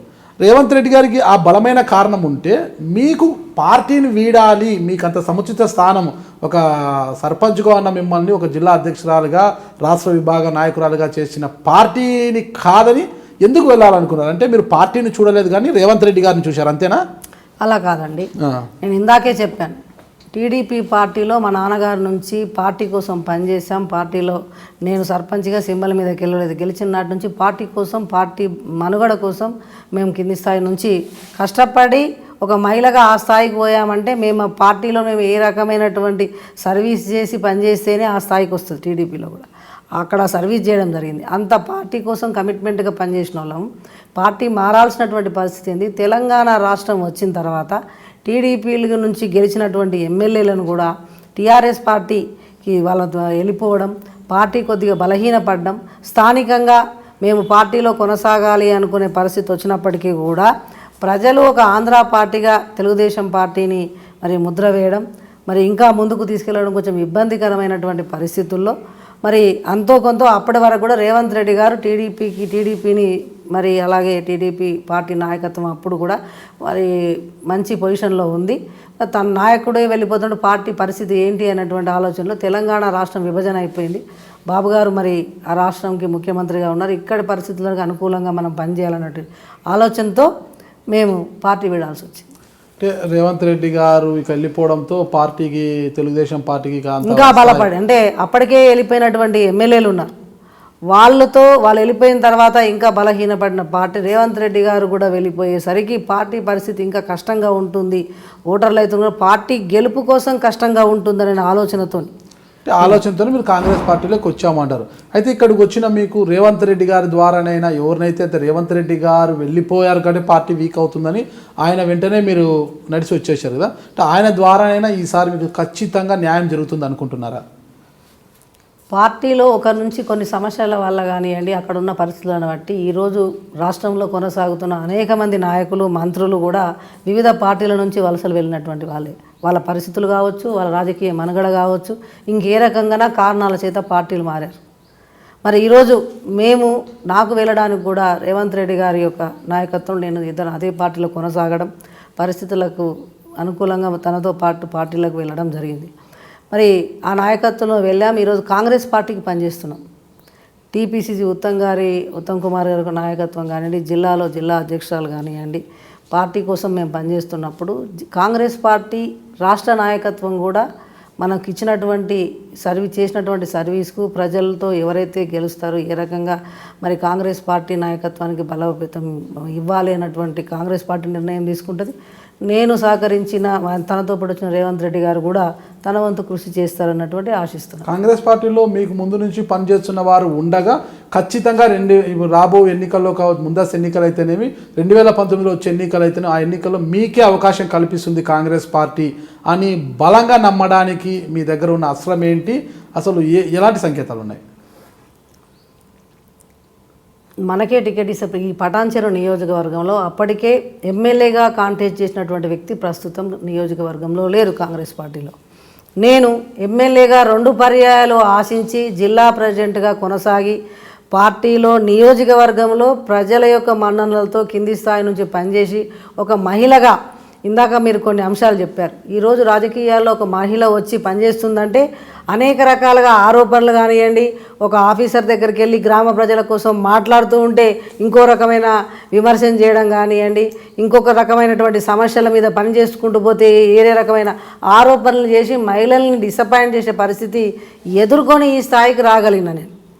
ఆ స్థాయిలోనే నేను నియోజకవర్గంలో మనం ప్రజలలో ఇన్ని సంవత్సరాలు ఇన్ని ఇబ్బందులు పెట్టినా కూడా మహిళగా అమీన్పూర్లో ఒక సర్పంచ్గా చేసిన డెవలప్మెంట్ని, ఆ డెవలప్మెంట్ ఏం జరిగిందని నియోజకవర్గంలో ఉన్న ప్రజలందరికీ తెలుసు. ఏ రకంగా స్పందిస్తుంది, పని అంటే ఏ రకంగా కష్టపడి పనిచేస్తుంది, ఓ మహిళగా ఆమె పనిచేస్తుంటే ఆమెను ఎన్ని రకాలుగా రాజకీయాల్లో విమర్శలు చేస్తూ ఇబ్బంది పెట్టారనే విషయాన్ని కూడా ఆ నియోజకవర్గ ప్రజలకు తెలుసు. ఆ పరిస్థితిలోనే నాకు 2 సార్లు ఆశించి తనకు ఇవ్వలేదు, అన్యాయం జరిగింది. ఖచ్చితంగా కాంగ్రెస్ పార్టీలో మరి ఈరోజు ప్రజల యొక్క మన్ననలు పొందిన నాయకత్వం తనకిస్తే గెలుస్తుందని నా నియోజకవర్గ ప్రజలకు మరి వాళ్ళ మనసులో ఉంది. కాబట్టి అదే సంకల్పంతో నాకున్న ప్లస్లు కానివ్వండి, నేను కష్టపడే తత్వం కానివ్వండి, మరి టీఆర్ఎస్ పార్టీ మీద ప్రస్తుతం ఉన్న వైఫల్యాలు కానివ్వండి, నేను ప్రజలతో పని చేస్తుంది అనేటువంటి నమ్మకం, ప్రజల్లో ఉన్న విశ్వాసంతో నాకు తప్పకుండా అవకాశం వస్తుంది అనేటువంటి సంపూర్ణమైన విశ్వాసం ఉంది. ఎన్నో ఇబ్బందులు పెట్టారన్నారు ఒక పదం మీరు, అంటే ఎలాంటి ఇబ్బందులు ఇందాక మీరే చెప్పారు. నేను చెప్తానండి, ఇప్పుడు ఇందాక మీరే చెప్పారు. ఎందుకంటే ఒక మహిళగా కష్టపడి అభివృద్ధి కోసం నా సర్పంచ్ స్థాయి కంటే మించి ఒక జిల్లా కలెక్టర్ దగ్గరకో, ఒక ఎంఆర్ఓ దగ్గరకో, ఒక పోలీస్ స్టేషన్ దగ్గరకో ఖచ్చితంగా ఒక సర్పంచ్ పోవాల్సినటువంటి అవసరం ఉంటుంది. ఇదే ఒక మగవాడు ఒక పోలీస్ స్టేషన్ దగ్గరికి పోయినా, ఒక కలెక్టర్ దగ్గరికి పోయినా, ఒక పోలీస్ డిపార్ట్మెంట్ ఎస్ఐ దగ్గరికి పోయినా కూడా ఎలాంటి విమర్శలు చేయరు. అంటే సంఘం ఎప్పుడు కూడా ఒక ఆడవాళ్ళు గట్టిగా పనిచేస్తున్నారంటే ఇలాంటి విమర్శలే చేస్తూ ఉంటారు. ఇది ఆత్మస్థైర్యాన్ని దెబ్బతీసేటువంటి పరిస్థితులు. ఇలాంటివన్నీ ఎదుర్కొని నీతిగా నిజాయితీగా నిలబడి ఇన్ని సంవత్సరాలు ప్రజల మనల్ని భద్రపడ్డాం. అలాగే ఈరోజు మీరు ఇందాక అమీన్పూర్లో చెప్పారు, మీరే లేఅవుట్లు చేశారు, కోట్ల ఆస్తులు చేశారని. ఈరోజు మేము పుట్టిన నుంచి ఏ రోజు పేద కుటుంబంలో పుట్టల, ఒక మధ్యతరగతి కుటుంబంలో పుట్టాం. ఉన్న దాంట్లో నలుగురికి సహాయం చేసే కుటుంబంలో పుట్టాం. ఆ రోజు పరిస్థితులలో ఈరోజు గత 30 సంవత్సరాల క్రితం ఉన్నటువంటి గత వ్యవస్థల కంటే మా దగ్గర పనిచేసి ఏం డెవలప్మెంట్ అంటే లేఅవుట్లు చేశారు అందరూ. చేసిన దానికి నేను అభివృద్ధి చేసి చూపించాను. అక్కడ ఎక్కడ అవినీతి జరిగిందని ఈ రోజు వరకు చెప్పలేకపోయారు. కానీ మనిషి యొక్క ఆరోపణలతో ఒక మహిళగా ముందుకొచ్చి పనులు చేస్తుంటే ఆ అభివృద్ధిని చూసి ఓర్వలేక మహిళగా ఇలాంటి విమర్శలు చేసి ఇలాంటి సబ్జెక్టులలో, ఇందాక మీరు ఒక విషయం చెప్పారు, ఏదో కలెక్టర్ గారి టాపికో లేకపోతే ఎస్ఐ గారి టాపికో రెవెన్యూ గారి టాపికో, అది ఏ రకంగా తప్పు అవుతుందండి? మీరే చెప్పండి. ఇప్పుడు ఎందుకంటే ఒక ఆఫీసర్ ఉన్నారు, పనిచేస్తారు. ఖచ్చితంగా ఆ డిపార్ట్మెంట్లో మేము ఈరోజు ఒక వార్డు మెంబర్గా పనిచేస్తున్నానంటే సర్పంచ్ గారి దగ్గరికి వెళ్ళాల్సిందే, ప్రజల దగ్గరికి వెళ్ళాల్సిందే, ఆ మీటింగ్లో మాట్లాడాల్సిందే. అలాంటిది నేను సర్పంచ్గా ఎన్నికైన తర్వాత నేను జిల్లా సర్పంచ్ల సంఘం ప్రెసిడెంట్గా చేసిన. ఖచ్చితంగా జిల్లాలో ఉన్న సర్పంచ్ల సమస్యల మీద మాట్లాడాలి. లేదంటే కలెక్టర్ గారితో మాకు పర్సనల్గా ఏముండయి, ఎస్ఐ గారితో మాకు ఎలాంటి పర్సనల్గా ఉండయి, అలాగే ఎంఆర్ఓ గారితో కూడా మాకేముండవు. అలాంటిది ప్రజల కోసం, ప్రజా సమస్యల కోసం వాళ్ళ దగ్గరికి వెళ్తాం. అలాంటి ప్రజల సమస్యలు పరిష్కరించడం కోసం పోలీస్ డిపార్ట్మెంట్ ఉంది. ఆ గ్రామంలో మాకు పోలీసు వాళ్ళతో సమస్యలు వస్తే ప్రజల కోసం వెళ్ళాల్సిందే సర్పంచ్గా. అలాగే ఎంఆర్ఓ గారి దగ్గరికి కూడా మా గ్రామంలో ఉన్న రెవెన్యూ కానివ్వండి, ఈరోజు నేను అన్ని సమస్యలు చేస్తే ఎంఆర్ఓ గారు ఎందుకంటే నేను 2006 to 2007 వరకు నేను టీడీపీ సర్పంచ్గా ఉన్నా కూడా కాంగ్రెస్ గవర్నమెంట్ ఉంది. మరి ఆ రోజు నేను ఎలాంటి తప్పులు చేసినా కూడా, మరి అలాంటి భూదందాలు చేసినా, డెవలప్మెంట్ చేసే భూదందాలు అంటే ఎట్లా అంటారు? ఎక్కడైనా భూదందాలు చేసిన పరిస్థితులు ఉంటే ఆ రోజు కాంగ్రెస్ గవర్నమెంట్ ఉంది, మరి ఎందుకు చూపించలేదు? కేవలం ఒక మహిళ అభివృద్ధి చేసిన పనిని, గ్రామ పంచాయతీ ఈరోజు అమీన్పూర్లు అనేటువంటి విలేజ్ని ఉమ్మడి రాష్ట్రంలో అంత పెద్ద ఎత్తున ఒక 5 సంవత్సరాల కాలంలో గ్రామ పంచాయతీ నిధులు చాలా శూన్యమైనప్పటికీ గ్రామంలో ఉన్న డెవలప్మెంట్ అంటే ఓన్లీ తాగునీరు, రోడ్లు, నీరు కాకుండా ప్రతి మహిళ ఆత్మగౌరవం నిలబడడం కోసం మరి స్కూళ్ళు కట్టియడంలో కానివ్వండి, అక్కడ నీళ్ళు ఇచ్చే పరిస్థితిలో కానీ, అండర్ గ్రౌండ్ డ్రైనేజ్ చేసి ఊర్లో మరుగుదొడ్లు నిర్మించుకునే ఏ స్త్రీ కూడా చెంబు పట్టుకొని బయటికి పోవద్దన్నటువంటి ఆలోచన నేను ఒకటేసారి సర్పంచ్గా గ్రామంలోకి వచ్చినప్పటికీ కూడా ఒక విజన్గా పనిచేశాను. ఆ అభివృద్ధిని చూసి ఈరోజు పటాన్ చెరువు కానీ రామచంద్రాపూర్ కానీ మిగతా నాకంటే సంవత్సరాల నుంచి ఉన్నటువంటి మరి పెద్ద మనుషులైనటువంటి నాయకులు చెప్పుకున్నటువంటి వాళ్ళు కూడా అభివృద్ధి చేసిన పాపాన పోలేదు. నేను వాళ్ళకంటే ఎక్కువ కాంపిటేటివ్గా మా అమీన్పూర్ని ఉమ్మడి రాష్ట్రంలో మరి ఒక అభివృద్ధి పదంలో అమీన్పూర్ పంచాయతీ అంటేనే మరి అంత అభివృద్ధి పదంలో మనం తీసుకురావడం జరిగింది. మరి అనేక రకాలుగా అక్కడ భూమి రేట్లు పెరగవచ్చు, మరి ఎక్కడైనా భూదందాలు వేరే వాళ్ళు చేసి ఉండొచ్చు. ఆ పరిస్థితుల్లో వాళ్ళు చేసిన దానికి మా రకంగా అనడం అనేది కాదు. అభివృద్ధి అంటే ఎక్కడ అవినీతి జరిగింది? మీరు ఇందాక చెప్పారు బహుళ అంతస్తుల పర్మిషన్. ఈరోజు అమీన్పూర్లో ఉన్న రెవెన్యూ మొత్తంలో మినిమం 2001 నేను సర్పంచ్ అయ్యే నాటికే సుమారుగా 80% అక్కడ ఉన్న భూముల్ని లేఅవుట్ అయిపోయినాయి. అన్ని ప్లాట్లుగా విభజించి అమ్మేశారు. అక్కడ ఎక్కడ అవినీతి జరుగుతుందండి? ప్రభుత్వ స్థలాలు అక్కడే ఉన్నాయి. ప్రభుత్వ స్థలాన్ని ఏ ఒక్కరికి కూడా అన్యాక్రాంతం చేసి అమ్మించినటువంటి పరిస్థితి ఉంటే మహిళగా నేను చేసినటువంటి అభివృద్ధిని కనీసం చూస్తున్న పరిస్థితుల్లో, ఈ పురుషాధిక్య పరిస్థితుల్లో ఈమె ఏకంగా ఇందాక మీరు ఒక విషయం చెప్పారు, మరి బీజేపీ ప్రభుత్వంలో ఉన్న ఎమ్మెల్యే కూడా తెలియకుండా నాది ఒకటే కాన్సెప్ట్ అండి. నాకు ప్రజలు ఇచ్చారు, నాకు ఒక సర్పంచ్గా నా గ్రామంలో ఉన్న నా గ్రామ ప్రజల కోసం నేను ఏ పనులైనా ప్రజాస్వామ్యయుతంగా గ్రామంలో ఉన్న డెవలప్మెంట్స్ కోసం పంచాయతీరాజ్ శాఖలో ఎలాంటి నిధులు వచ్చినా కూడా, అలాగే మరి కలెక్టర్ గారి దగ్గరికి నా ప్రజల దగ్గరికి ఏదైనా సమస్య వస్తే ఇండ్ల స్థలాలు కావాలని కలెక్టర్ దగ్గరికి వెళ్ళాలనే ప్రజలు ఇచ్చిన అవకాశం. ఈరోజు వాటి కోసమే మనం వెళ్తాం, మనకు పర్సనల్గా వేరే పరిస్థితులు ఏం లేవే. అలాంటి సందర్భంలో మీకు ఇందాక అనుకున్నటువంటి పరిస్థితులు కానీ సమాచారం కానీ ఒక మహిళ యాక్టివ్గా పనిచేసి ఒక గ్రామాన్ని ఉమ్మడి రాష్ట్రంలో అభివృద్ధి పదంలో తీసుకెళ్ళి పనిచేసి చూయించిందంటే అక్కడ ఆల్రెడీ ప్లాట్లు కట్టుకొని ఇల్లు నిర్మించుకొని వాళ్ళు ఉన్నటువంటి వాళ్ళకు రోడ్లు ఇచ్చి ఇంటికి నిర్మాణానికి పర్మిషన్లు ఇచ్చి ఎక్కడైనా ఇబ్బంది కలిగి ఉంటే వాళ్ళు ఖచ్చితంగా రెండోసారి ఓడగొడతారు ప్రజలు. నేను అవినీతికి పాల్పడి ఉంటే, నేను తప్పులు చేసి ఉంటే ఈరోజు 2 సార్లు ఎమ్మెల్యే గెలవచ్చండి, 2 సార్లు అదే ప్రాంతంలో సర్పంచ్ గెలిచిన పరిస్థితులు ఇప్పటిదాకా ఎవరికి లేవు. నేను తప్పు చేసి ఉంటే, నేను అవినీతి చేసి ఉంటే రెండోసారి ప్రజలు నాకు అవకాశం ఇవ్వరు. నేను ఆ రోజుల్లో నేను 4 ఎంపీటీసీలను నిలబెడితే ప్రజలు ఎవరిచ్చినా కూడా అవకాశం ఇచ్చారు. ఎందుకు? నేను చేసిన సర్వీస్కి గుర్తింపు ఇచ్చారు ప్రజలు. అదే పదంలో ఇలాంటి రిమార్క్ ఎందుకు వచ్చిందంటారు? మీరు ఒక డ్వాక్రా మహిళ, ఆమెమో డ్వాక్రా మహిళా సంఘం గ్రూపురాలుగా సభ్యురాలుగా నాయకురాలుగా పనిచేశారు, భర్త ఏమో పేపర్ ఏజెంట్గాను స్టోర్ డీలర్గాను ఉన్నారు ఆయన. అలాంటి వీరికి ఎందుకు కోట్లు వచ్చాయి?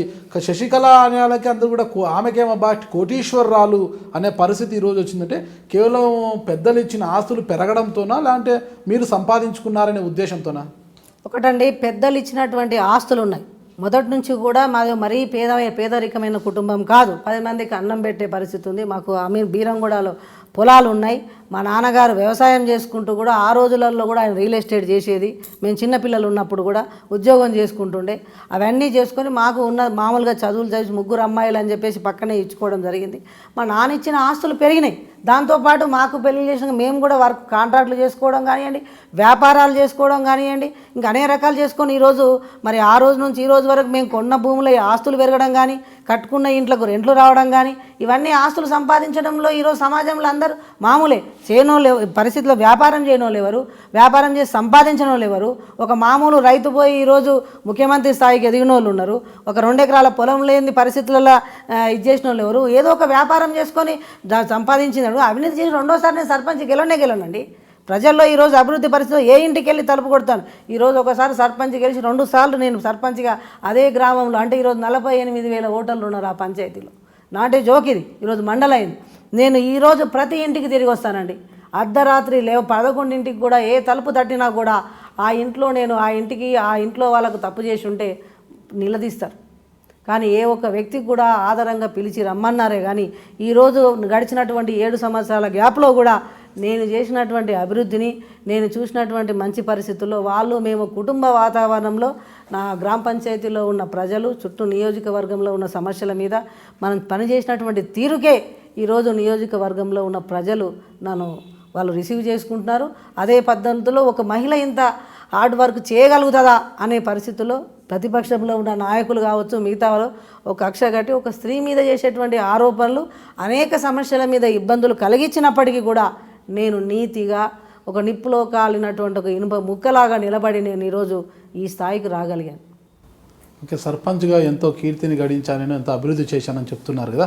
సర్పంచ్ అంటే ఇలా ఉండాలని చేసి చూపించాను అన్నంతలా మాట్లాడుతున్నారు. అయితే రేపొద్దున మీకు అవకాశం వచ్చి కాంగ్రెస్ పార్టీ నుంచి ఎమ్మెల్యే అయితే, ఎమ్మెల్యే అంటే ఇలాగే ఉండాలి, నిజంగా ఇలాగే ఉండాలి, ప్రజలతో ఇలాగే ఉండాలి అని ఉండడానికి మీరు ఎలాంటి ప్లానింగ్ చేశారు? అంటే మీ కార్యాచరణ ఏంటి అసలు? నా కార్యాచరణ ఒకటేనండి, నేను రాజకీయాల్లోకి వస్తానని నేను అనుకోలేదు.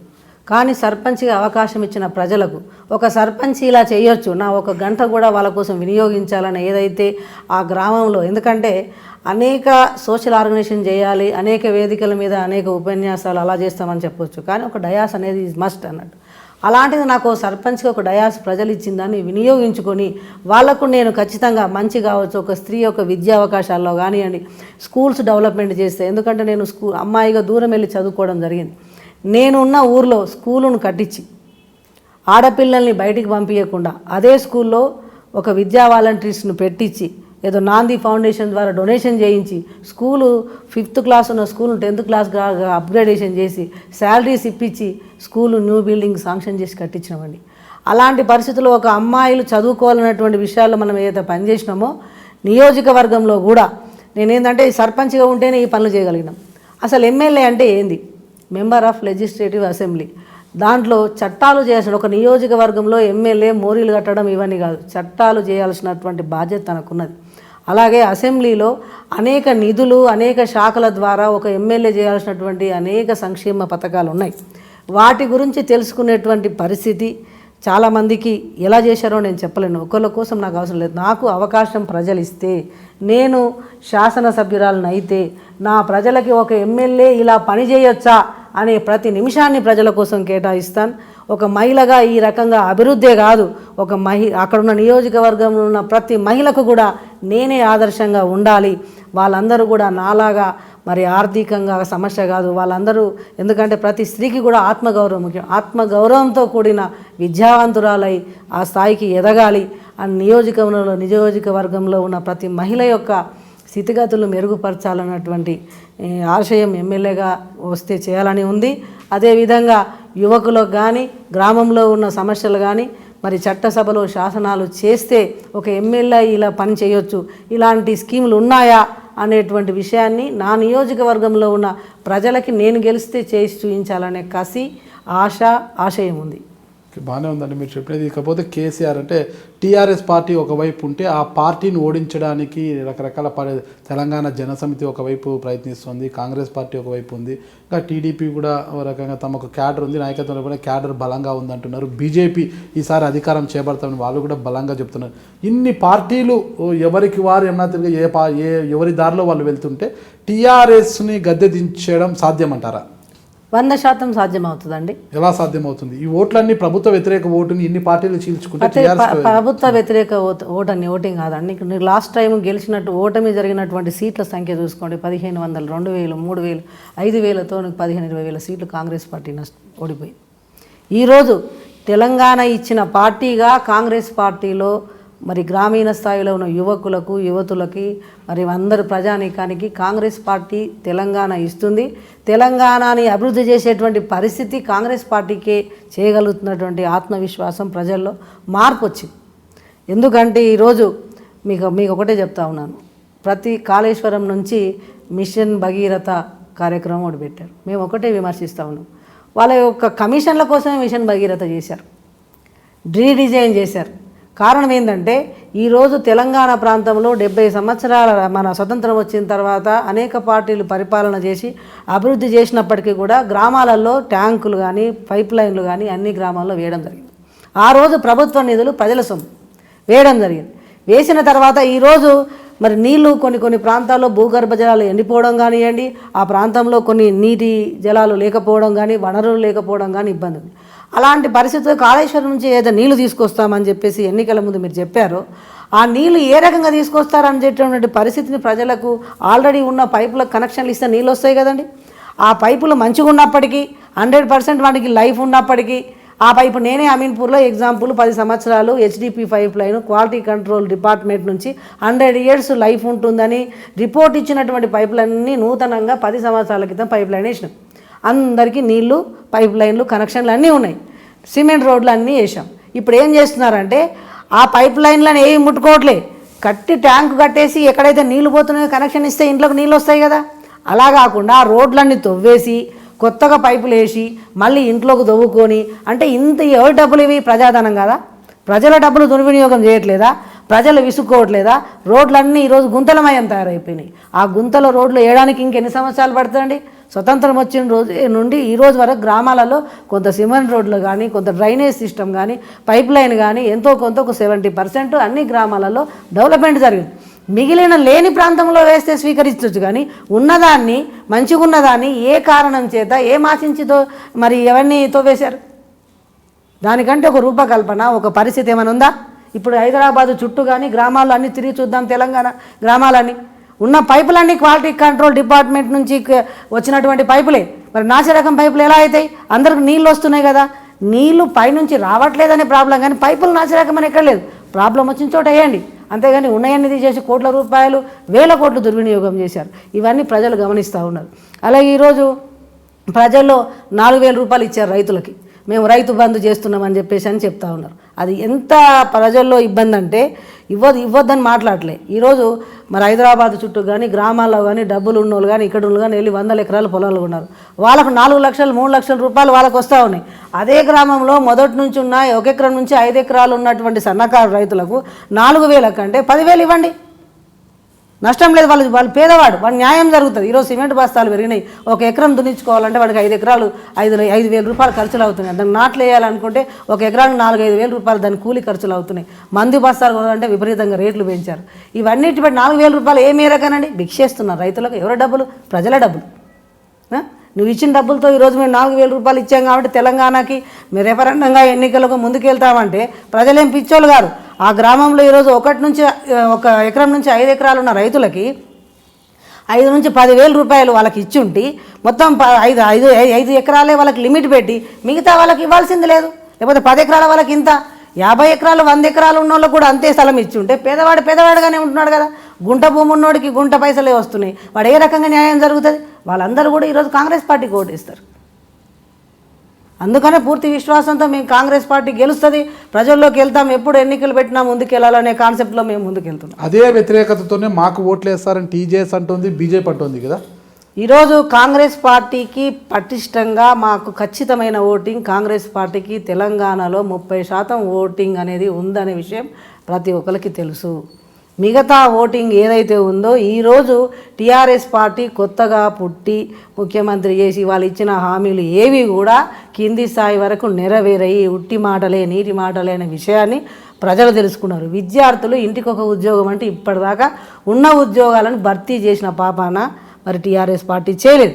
ఇంకా 6 నెలలు అవకాశం ఉన్నప్పటికీ మీరు ఇచ్చినటువంటి హామీలు నెరవేర్చే అవకాశం ప్రజలు 5 ఏళ్ళు ఇచ్చినా మరి ఏ భయంతో ముందుకెళ్తున్నావు? ఏ భయంతో ఎన్నికలకు వెళ్తున్నారు?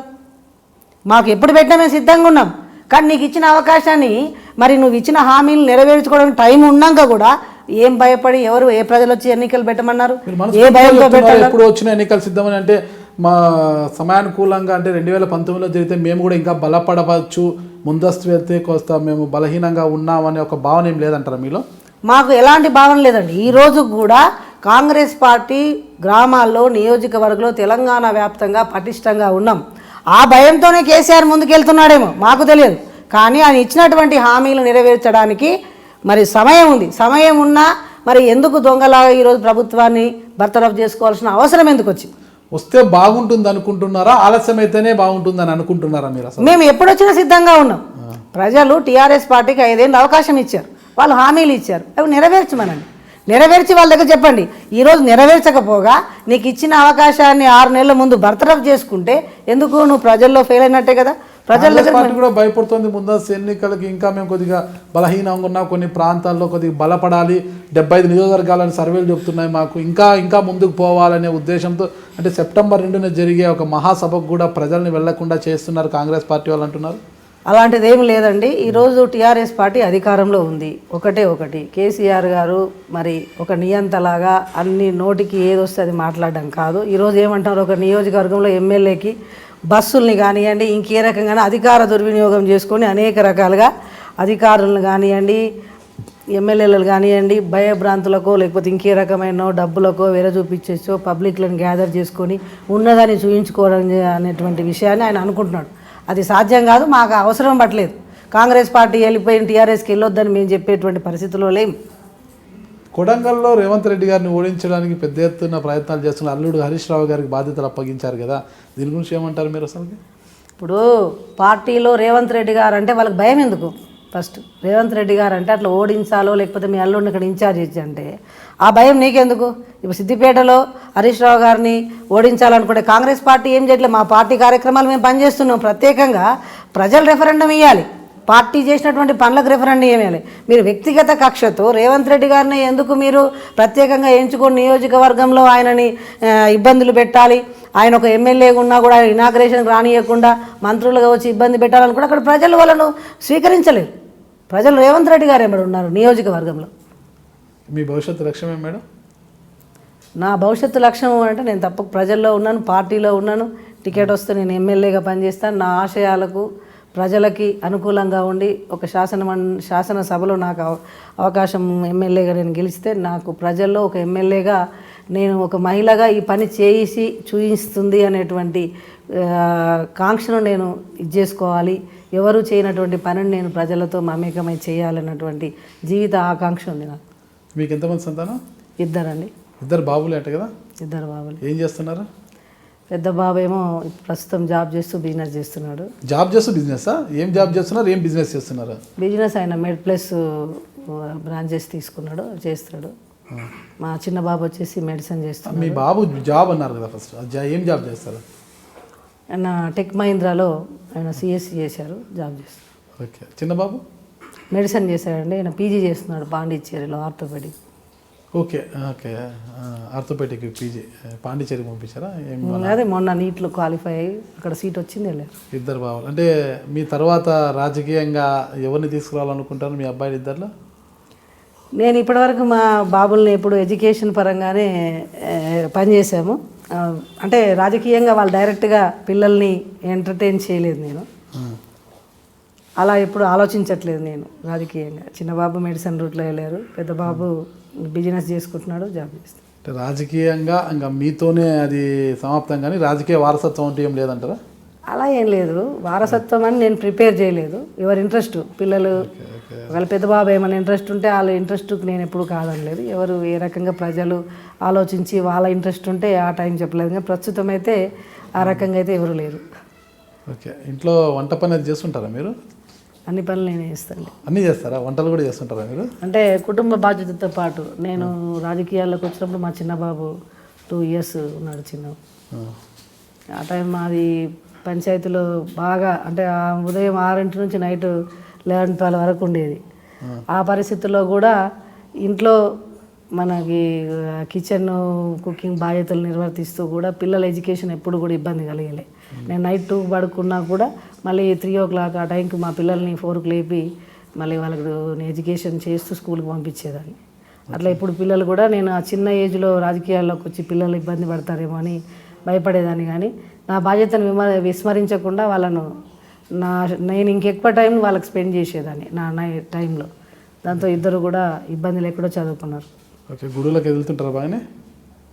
పూజలు, బతుకమ్మ అదంతా బాగానే ఆడుతుంటారా? తెలంగాణలో మేము పుట్టింది అక్కడే కాబట్టి తెలంగాణ సంస్కృతి సాంప్రదాయాల ప్రకారం తెలంగాణ సంస్కృతి బతుకమ్మ పాటలు సొంతంగా పాడతాం. బతుకమ్మ మేమే పెరుస్తాం పెద్దగా. మేము ఆది నుంచి కూడా ఆడి పాడినటువంటి కుటుంబమే. ఓకే. ఇక తెలంగాణలో ముందస్తు ఎన్నికలు వచ్చే సమయం ఆసన్నమైంది, ఇంకా ఆ విధంగానే అడుగులు పడుతున్నాయి అంటున్నారు కదా. ఈ సందర్భంలో తెలంగాణ ప్రజలకు మీరు ఎలాంటి సందేశం ఇస్తారు?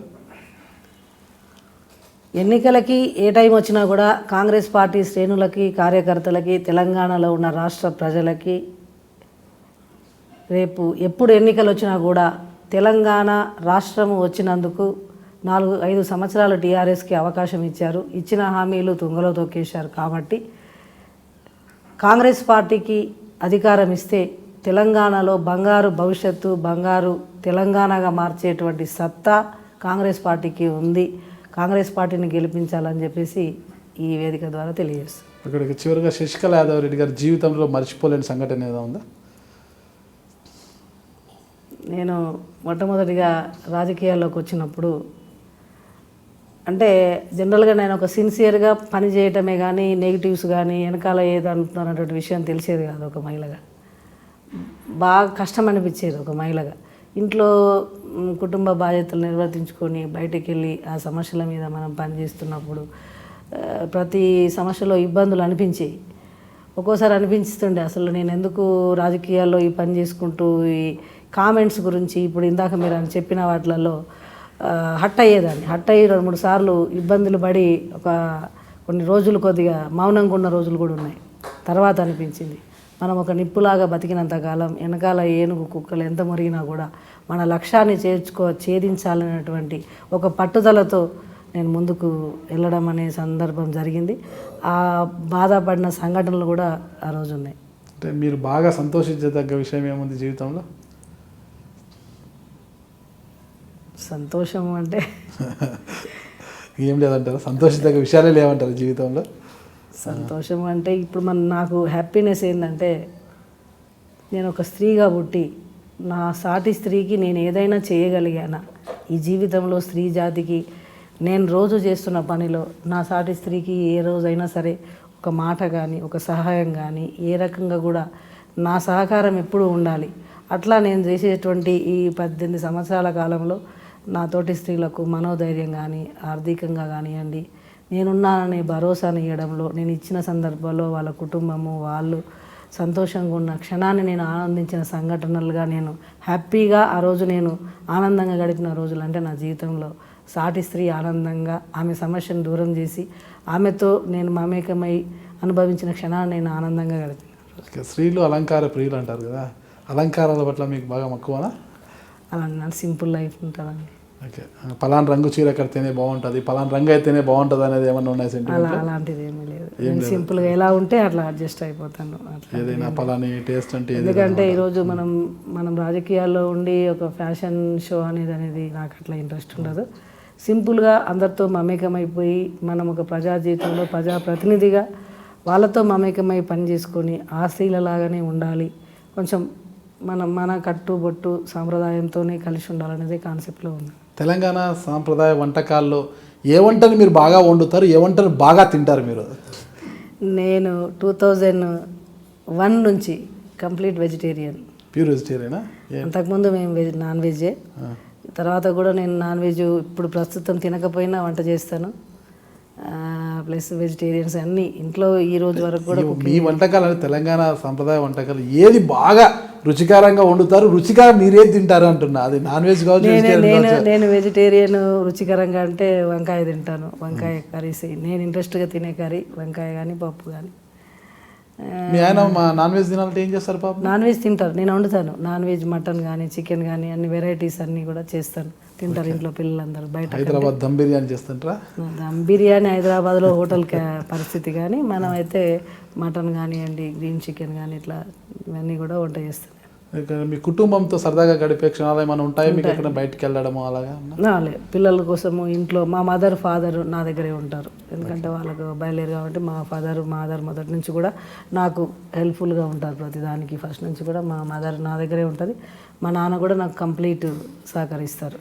ఈ మధ్యకాలంలో తనకు హెల్త్ బాగాలేదు.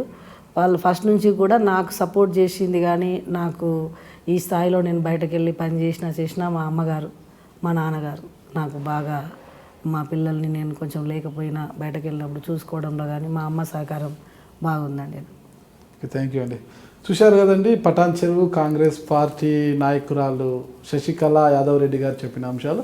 అంటే ప్రస్తుతం తెలంగాణలో ఉన్న పరిస్థితులను బేరీజు వేసుకుంటే కేసీఆర్ గారు ముందస్తు ఎన్నికలకు వెళ్ళడానికి ఆయన సిద్ధంగా ఉన్నా, తాము కూడా ముందస్తు ఎన్నికలు ఎదుర్కోవడానికి సిద్ధంగా ఉన్నామని. అయితే ప్రజలు 5 ఏళ్ల పాటు ఆయనకు కాలపరిమితిని ఇచ్చినా, ప్రజలకు ఇచ్చిన హామీలు ఆయన నెరవేర్చక ముందే ముందస్తు ఎన్నికలకు పోవడం ఏంటని ఆవిడ ప్రశ్నలు. అయితే కేసీఆర్ గారు ముందస్తు ఎన్నికలకే సుముఖత చూపితే ఆ ముందస్తు ఎన్నికలను ఎదుర్కొని ఖచ్చితంగా ప్రజల తీర్పు మేరకు తాము విజయం సాధించి చట్టసభలకు అడుగుపెట్టి ప్రజలు కోరిన తెలంగాణని సాధించడంలో తాము ముఖ్య భూమిక పోషిస్తామని శశికళ యాదవ్ రెడ్డి గారు చెప్తున్నారు. అయితే కేసీఆర్ గారు నిజంగా అంటే ముందస్తు ఎన్నికలకు వస్తే కాంగ్రెస్ పార్టీని ప్రజలు ఆదరిస్తారా లేదా అన్నది కూడా మనము ఎన్నికలు అయిపోయేంత వరకు వేచి చూడాల్సిన అంశంగా ఉంది. Thank you madam. Thank you అండి.